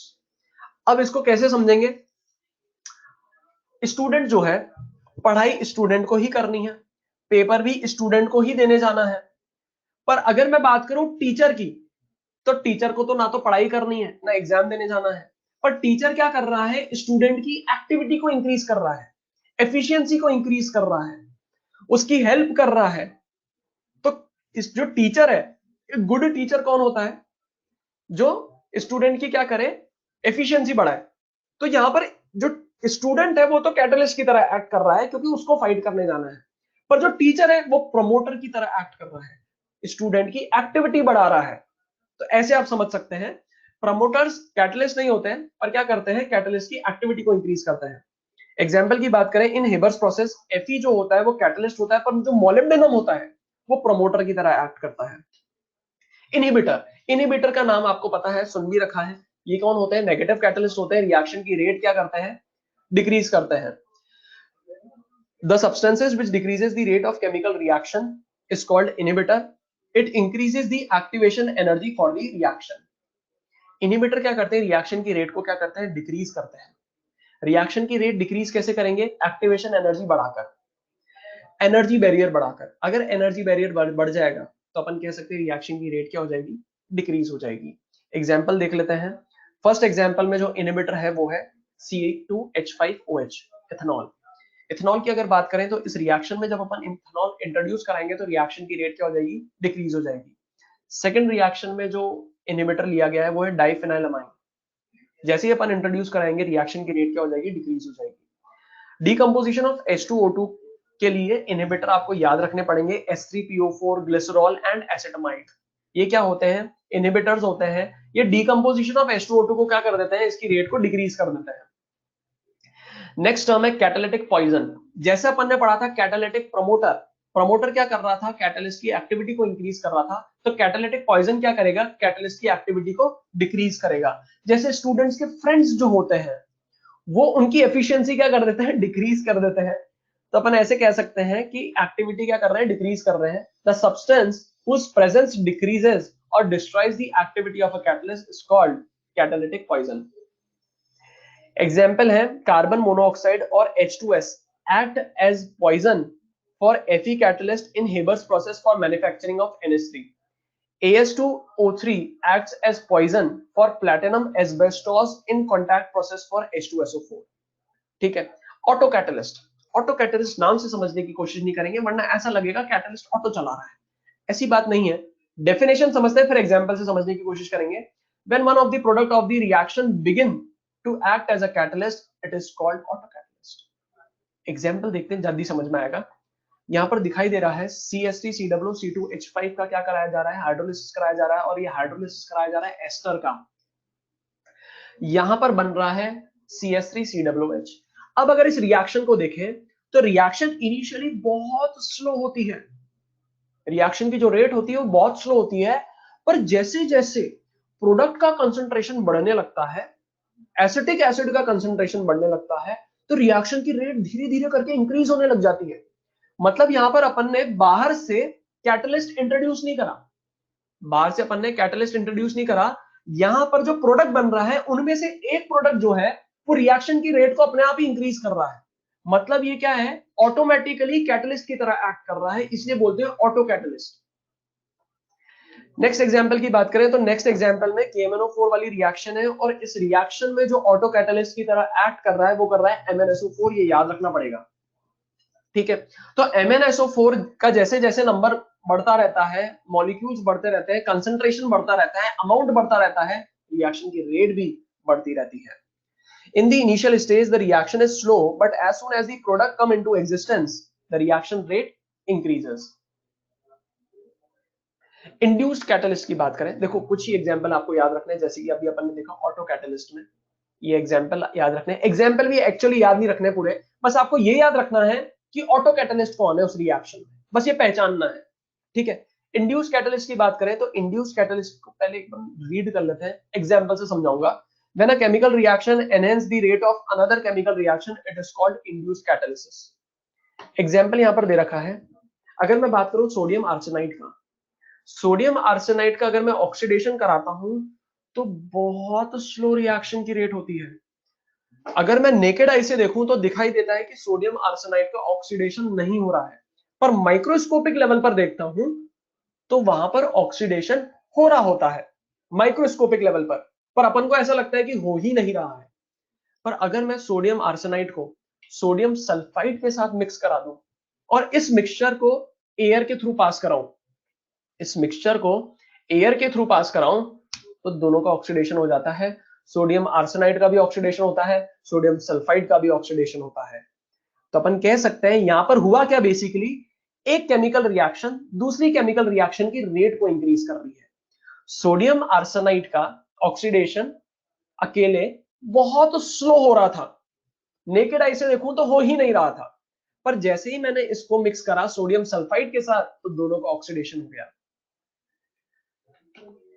Sodium arsenide solution is not oxidized by air. If, however, air is passed through a mixture of sodium arsenide and sodium sulfide, both of them undergo simultaneous oxidation. The oxidation of sodium sulfide thus influences the oxidation of sodium arsenide. मैं अभी भी कह रहा हूं कि induced catalyst या auto catalyst में जो अपन ने एग्जाम्पल देखे हैं, पढ़े हैं, वो सिर्फ पहचानने अपन को। Hydrolysis of ester in acidic medium की बात करें तो एसिटिक एसिड किसकी तरह एक्ट करेगा, ऑटो कैटलिस्ट की तरह एक्ट करेगा। KMnO4 वाली रिएक्शन में MnSO4 ऑटो कैटलिस्ट की तरह एक्ट करेगा। सोडियम आर्सेनाइड सोडियम सल्फाइड वाली रिएक्शन में ये किसकी तरह एक्ट करेंगे, इंड्यूस्ड कैटलिसिस की तरह एक्ट करेंगे। बस इतना सा याद रखना है, पूरी रिएक्शन याद रखने की जरूरत ही नहीं है। अब 2-3 बार पढ़ेंगे तो आपको अपने आप ही ये टर्म्स याद हो जाएंगी। सोडियम आर्सेनाइड का अपने आप नहीं होता, पर सोडियम सल्फाइड की प्रेजेंस में होने लग जाता है। ठीक है, तो सिर्फ अपन को पहचानना है, वहां लिखना थोड़ी ना है रिएक्शन। ऑप्शन देगा एग्जामिनर, टिक करना है। जनरल कैरेक्टरिस्टिक्स ऑफ कैटालिसिस, कुछ कैरेक्टरिस्टिक्स अपन ने पढ़ रखे हैं, कुछ यहां पर पढ़ेंगे, तो देख लेते हैं फटाफट एक एक करके। सारे कैरेक्टरिस्टिक्स मैं आपको यहां पर बता रहा हूं जो अपन ने केमिकल काइनेटिक्स में पढ़े हैं, बायोलॉजी में पढ़े हैं, सारे यहां पर इंक्लूड कर रखे हैं मैंने। A catalyst remains unchanged in mass and chemical composition but can change their physical state. जो कैटलिस्ट होता है उसके ना तो केमिकल कॉम्पोजिशन में चेंज नजर आता है, ना ही क्वांटिटी में चेंज नजर आता है, पर कभी कभार कुछ रिएक्शन में क्या होता है, जो प्रोडक्ट बन रहा है उसका टेम्परेचर बहुत ज्यादा होता है। प्रोडक्ट का टेम्परेचर जो होता है वो बहुत ज्यादा होता है। टेम्परेचर ज्यादा होने के कारण कैटलिस्ट का फिजिकल स्टेट चेंज हो जाता है। हमेशा नहीं होता, कुछ कुछ रिएक्शन में ऐसा हो जाता है, पर मैं अगर बोलूं कैटलिस्ट के बारे में तो कैटलिस्ट वापस से रीजनरेट हो जाता है। केमिकल कॉम्पोजिशन में कोई चेंज नजर नहीं आता है, साथ ही साथ क्वांटिटी में भी चेंज नजर नहीं आता है। कुछ कुछ रिएक्शन में फिजिकल स्टेट चेंज होता हुआ नजर आ जाता है क्योंकि प्रोडक्ट का टेम्परेचर ज्यादा होता है। Only a very small amount of catalyst is sufficient to catalyse a reaction. तो अगर मैं बात करूं, यहाँ पर क्या लिखा हुआ है, स्मॉल अमाउंट ऑफ कैटलिस्ट ही क्या है, सफिशिएंट है रिएक्शन को कैटलाइज करने के लिए। ये चीज समझ में भी आती है। अपन जानते हैं कैटलिस्ट वापस से रीजनरेट हो जाता है। कैटलिस्ट ने रिएक्टेंट के साथ पार्टिसिपेट करा, प्रोडक्ट मिला, कैटलिस्ट वापस से रीजनरेट हो गया। ये वापस से रीजनरेटेड कैटलिस्ट क्या करेगा, और नए रिएक्टेंट को क्या करेगा, कैटलाइज करेगा, फिर से रीजनरेट हो जाएगा, फिर और नए रिएक्टेंट को क्या करेगा, कैटलाइज करेगा। तो अपन कह सकते हैं स्मॉल अमाउंट में ही अगर अपन रिएक्शन में कैटलिस्ट डालते हैं तो बहुत सारे मिलियंस ऑफ रिएक्टेंट्स को क्या कर लेगा, कैटलाइज कर लेगा, मतलब हाईली एफिशिएंट होता है।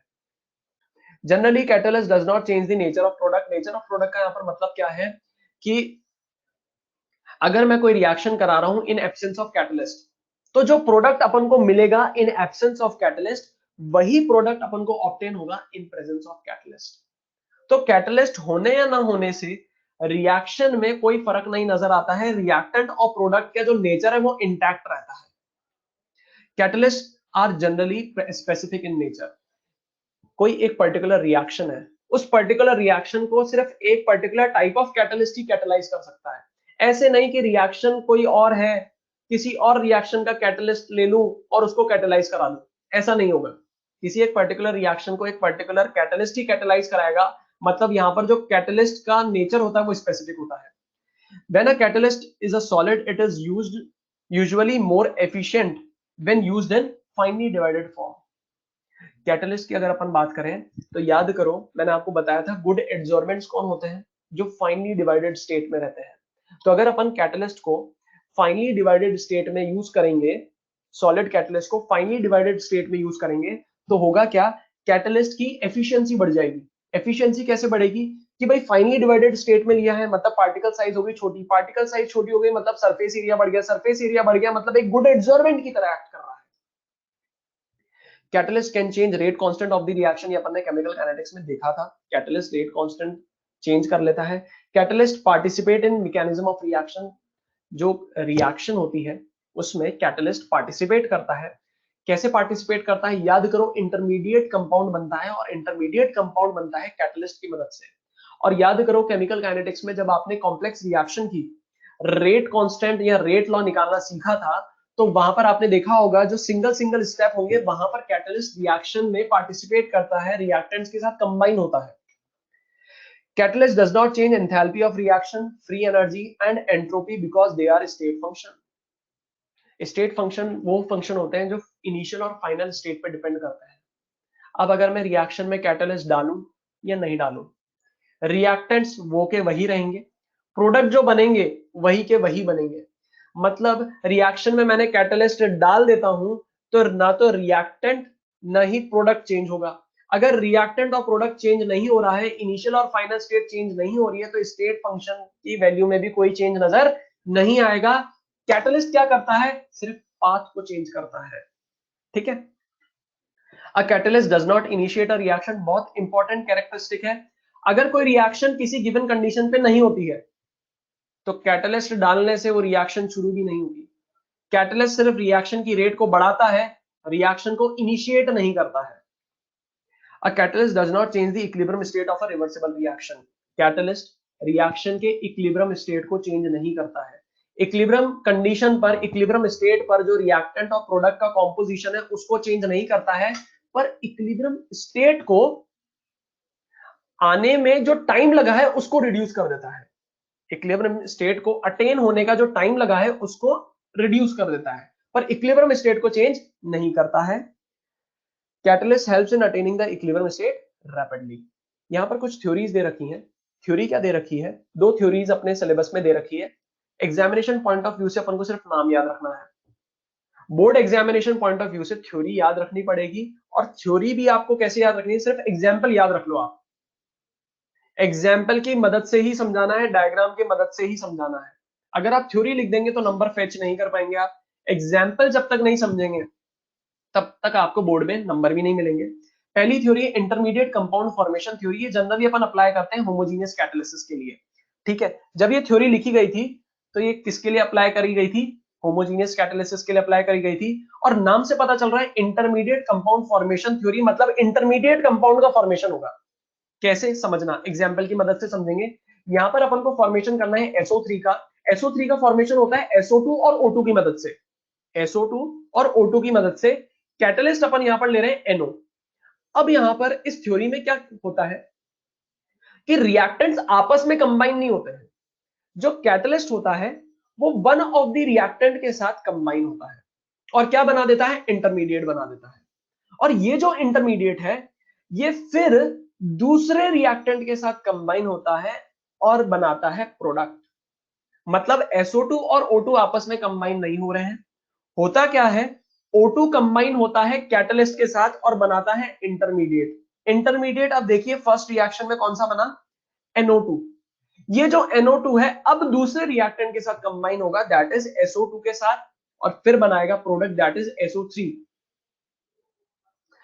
ये चीज समझ में आ रही है। अब बन गया है प्रोडक्ट। प्रोडक्ट बन गया तो आप खुद देखिए जो कैटलिस्ट है वो वापस से रीजनरेट हो गया। ठीक है, तो अब ये कैटलिस्ट रीजनरेट हो गया तो और जो दूसरे रिएक्टेंट्स हैं उनको क्या करेगा, कैटलाइज करेगा। तो अगर मैं इस थ्योरी की बात करूं तो रिएक्टेंट्स आपस में कंबाइन नहीं हो रहे हैं। रिएक्टेंट जो है वो कैटलिस्ट के साथ कंबाइन होकर इंटरमीडिएट बना रहा है। इंटरमीडिएट जो है वो दूसरे रिएक्टेंट के साथ कंबाइन होकर क्या बना रहा है, प्रोडक्ट बना रहा है। अब यहां पर मैं कह सकता हूं कि जो कैटलिस्ट है वो रिएक्शन के मैकेनिज्म में पार्टिसिपेट कर रहा है। साथ ही साथ एक और चीज समझ में आती है कि पाथ चेंज कर दिया है कैटलिस्ट ने। जहां पे SO2 और O2 कंबाइन होते थे अब दोनों एक साथ कंबाइन नहीं हो रहे, तो कैटलिस्ट ने क्या करा, अल्टरनेट पाथ सेलेक्ट करा जिसकी एक्टिवेशन एनर्जी क्या है, कम है। SO2 ने और O2 ने साथ में कॉम्बिनेशन नहीं करा। कैटलिस्ट ने क्या करा, कैटलिस्ट ने क्या करा, कैटलिस्ट ने एक अल्टरनेट पाथ सेलेक्ट करा जिसकी मदद से रिएक्शन की रेट बढ़ गई और उस पाथ की एक्टिवेशन एनर्जी क्या है, कम है। तो थ्योरी रीड कर लेते हैं। थ्योरी क्या कह रही है, according to this theory the catalyst combines with one of the reactants to give an intermediate compound. This intermediate compound reacts with the other reactant and give the product and regenerate the catalyst in its original form. Thus, the reactants do not directly combine with each other. Instead, they react through the catalyst, which provides an alternate pathway with lesser energy of activation. Next theory है adsorption theory. Adsorption theory अपन generally use करते हैं heterogeneous catalysis के लिए. The role of a solid catalyst in enhancing the reaction rate is examined on the basis of this theory in the following steps. अब ये जो step है ये आपके डायग्राम जो है ये आपके एनसीईआरटी में दे रखा है, इसको समझ लेते हैं। कैटलिस्ट जो है उसको अपन ने किसके साथ कंबाइन करा दिया, रिएक्टिंग स्पीशीज के साथ कंबाइन करा दिया। तो आप देखिए फर्स्ट डायग्राम में जो रिएक्टिंग स्पीशीज है वो है ए और बी, और कैटलिस्ट जो है इसको मैंने इंट्रोड्यूस करा दिया। अब कैटलिस्ट जो है वो सॉलिड है, फाइनली डिवाइडेड स्टेट में है, मतलब गुड एड्सॉर्बेंट की तरह एक्ट करेगा, मतलब ए और बी इसके सरफेस पर क्या हो जाएंगे, एड्सॉर्ब हो जाएंगे। अब देखिए सेकंड डायग्राम में ए और बी क्या हो गए, एड्सॉर्ब हो गए। ए और बी इस कैटलिस्ट पर एड्सॉर्ब हो गए हैं। इसकी मदद से अपन यहां पर कह सकते हैं इनके बाइंड होने की टेंडेंसी जो है वो बढ़ गई है, क्योंकि पहले फ्रीली मूव कर रहे थे तो अच्छे से बाइंड नहीं हो पा रहे थे, पर यहां पर बाइंड हो गए हैं कैटलिस्ट के सरफेस पर, तो ए और बी आसानी से रिएक्शन में पार्टिसिपेट कर सकते हैं, रिएक्ट कर सकते हैं, कंबाइन हो सकते हैं। तो आप देखिए यहां पर थर्ड फिगर में इंटरमीडिएट बन चुका है। इंटरमीडिएट में आप देखिए ए और बी क्या बन गए, कंबाइन हो गए हैं। अब जैसे ही यहां पर डिसॉर्प्शन होगा ए और बी का, तो आप देखिए वापस से जो कैटलिस्ट है फोर्थ डायग्राम में रीजनरेट हो चुका है। फोर्थ डायग्राम में कैटलिस्ट रीजनरेट हो गया और अपन को प्रोडक्ट मिल गया। अब ये जो रीजनरेटेड कैटलिस्ट है इसकी ना तो केमिकल कॉम्पोजिशन में चेंज नजर आता है, ना ही अमाउंट में चेंज नजर आता है, मतलब ये और रिएक्टेंट्स को क्या कर सकता है, कैटलाइज कर सकता है। यहां पर कैटलिस्ट जो अपन इंडस्ट्रीज में यूज करते हैं इसकी एक टेबल दे रखी है, इस टेबल को याद नहीं रखना है। ऑर्गेनिक और इनऑर्गेनिक में Haber's process, post-vault process, contact process आप पढ़ेंगे, तो स्पेशली यहां पर याद रखने की कोई जरूरत नहीं है। जियोलाइट्स, अब सिर्फ दो छोटे छोटे टॉपिक रह गए हैं। जियोलाइट्स की बात करें तो जियोलाइट्स का दूसरा नाम होता है शेप सेलेक्टिव कैटलिस्ट। मतलब यहां पर जो कैटालिटिक रिएक्शन होती है वो दो चीजों पर डिपेंड करती है। किस पे डिपेंड करती है, एक तो कैटलिस्ट के स्ट्रक्चर पे डिपेंड करती है, और दूसरा किस पे डिपेंड करती है, साइज ऑफ रिएक्टेंट पे डिपेंड करती है। तो जियोलाइट्स में जो कैटालिटिक रिएक्शन होती है वो साइज और शेप पे डिपेंड करती है, इसलिए इनको बोलते हैं shape selective catalyst. The catalytic reaction that depend upon the pore structure of the catalyst and size of the reactant is called shape selective catalyst. The pore size is generally in range 260 to 740 picometer. ठीक है। अब यहाँ पर याद क्या रखना है, देखो समझने वाले टॉपिक नहीं है ये जो टॉपिक है यहाँ पर सिर्फ कुछ कुछ छोटे छोटे पॉइंट्स याद रखना है। पॉइंट के फॉर्म में ही मैंने यहाँ पर थ्योरी आपको सबमिट करी है। यहाँ पर अपन को डिफरेंट नेम्स याद रखने हैं। पहली चीज तो अपन ने याद कर ली, जियोलाइट्स को अपन शेप सेलेक्टिव कैटलिस्ट क्यों बोलते हैं, क्योंकि यहाँ पर कैटलिस्ट का जो स्ट्रक्चर है और रिएक्टेंट का जो साइज है उस पे कैटालिटिक रिएक्शन डिपेंड करती है। साथ ही साथ जो इनकी पोर साइज होती है वो 260 टू 740 पिकोमीटर होती है। ठीक है, एक चीज ये याद रखनी है। अब जियोलाइट्स के अल्टरनेट नेम्स होते हैं। अल्टरनेट नेम्स क्या होते हैं भाई, ये इनका जो स्ट्रक्चर है वो हनी कॉम्ब लाइक स्ट्रक्चर होता है।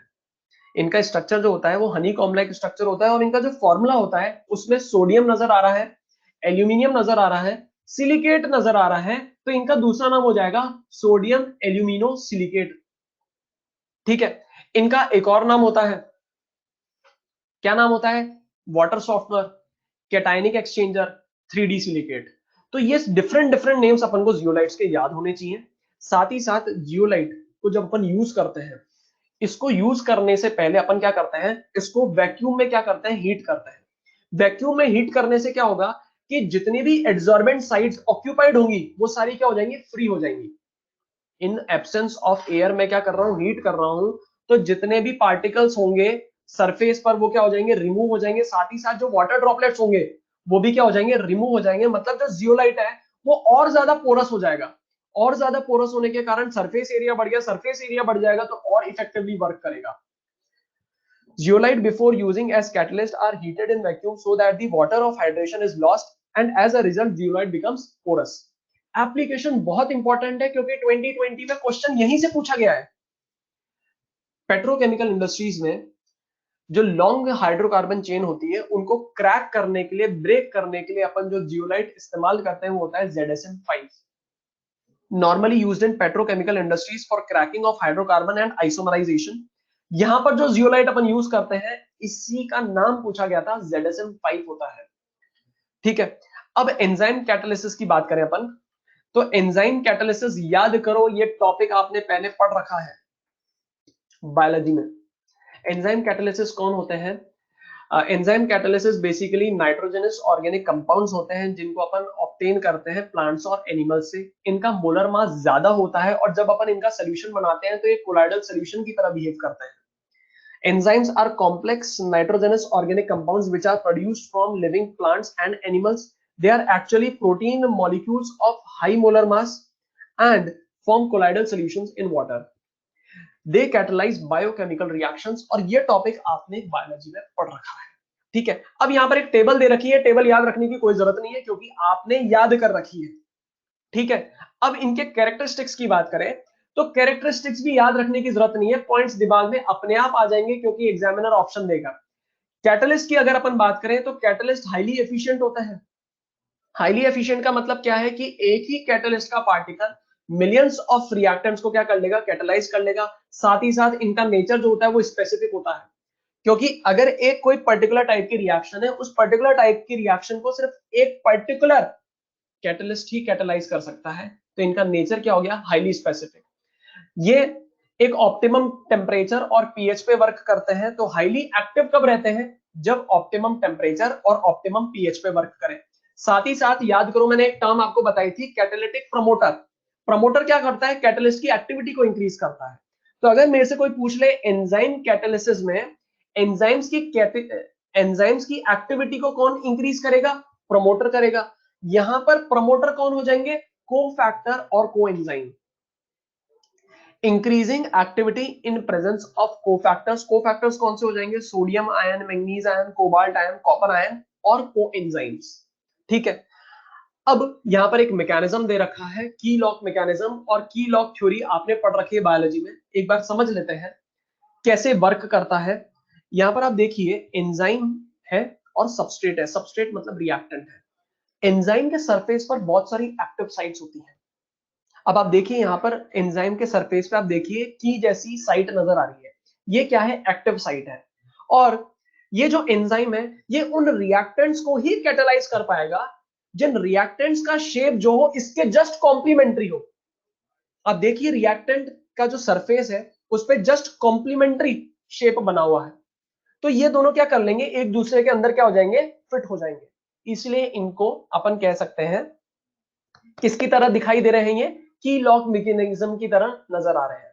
की लॉक मैकेनिज्म की तरह नजर आ रहे हैं, एक दूसरे के अंदर क्या हो गए, फिट हो गए और क्या बना दिया, एक्टिवेटेड कॉम्प्लेक्स बना दिया। जब ये डिकम्पोज होता है तो अपन को प्रोडक्ट्स मिल जाएंगे और वापस से जो एंजाइम है ये रीजनरेट हो जाएगा। There are number of active centers of definite shape present on the surface of colloidal particles of enzymes. The molecules of the substrate which have complementary shape fit into these cavities just like a key fit into a lock. In the presence of active groups, an activated complex is formed which then decomposes to yield the product. Last में कुछ छोटे छोटे points हैं, ये अपन discuss कर लेते हैं। D block metals जो होते हैं वहां पर अनपेयर्ड डी इलेक्ट्रॉन्स मौजूद होते हैं, फ्री वैलेंसी ज्यादा होती है जिसके कारण ये गुड एड्सॉर्बेंट की तरह एक्ट करते हैं। और अगर ये गुड एड्सॉर्बेंट की तरह एक्ट कर रहे हैं मतलब मैं कह सकता हूं इनको अपन कैटलिस्ट की तरह यूज कर सकते हैं। तो आप देखिएगा कि जितने भी कैटलिस्ट अपन यूज करते हैं वो जनरली डी ब्लॉक मेटल्स ही होते हैं। D block metals are good catalyst as they have higher surface area and unpaired d electrons. Colloidal solutions of graphite in water is called aqueduct, while that in oil is called oil dye. Gold solution in water is called purple of gaseous. ये कुछ कुछ terms है, याद रखनी है बस, ठीक है। अगर सिलिका जेल की बात करें, सिलिका जेल को अपन वाटर ग्लास बोलते हैं क्योंकि वाटर जैसा अपीयरेंस नजर आता है।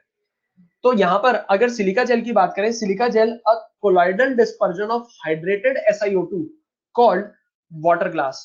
और इसका प्रिपरेशन कैसे होता है, फॉर्मेशन कैसा होता है, जब अपन डाइल्यूट HCl को मिक्स कर देते हैं डाइल्यूट सोडियम सिलिकेट के साथ तो इसका फॉर्मेशन हो जाता है, which is formed when dilute HCl is added to dilute solution of sodium silicate।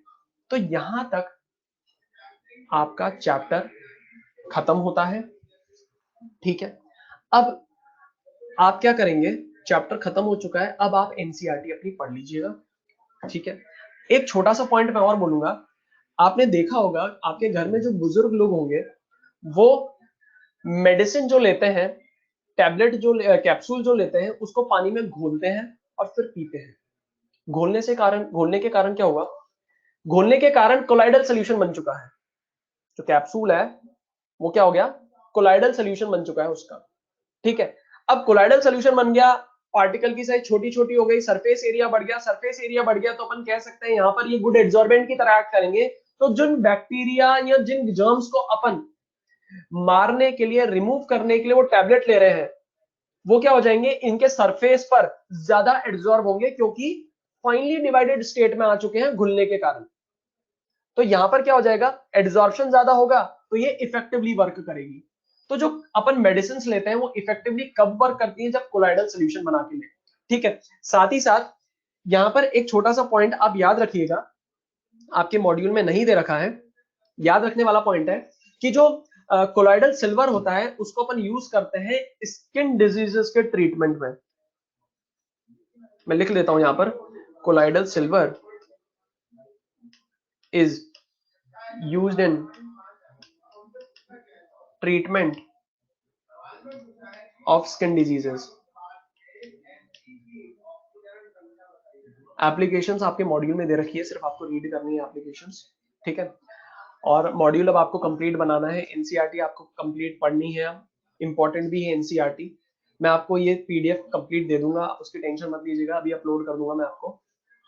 ठीक है, लास्ट में मैं आपको बोलना चाहूंगा, 12th फिजिकल केमिस्ट्री खत्म हो चुकी है, आपके सारे चैप्टर्स कंप्लीट हो चुके हैं। All the best for NEET 2022। Good luck, thank you.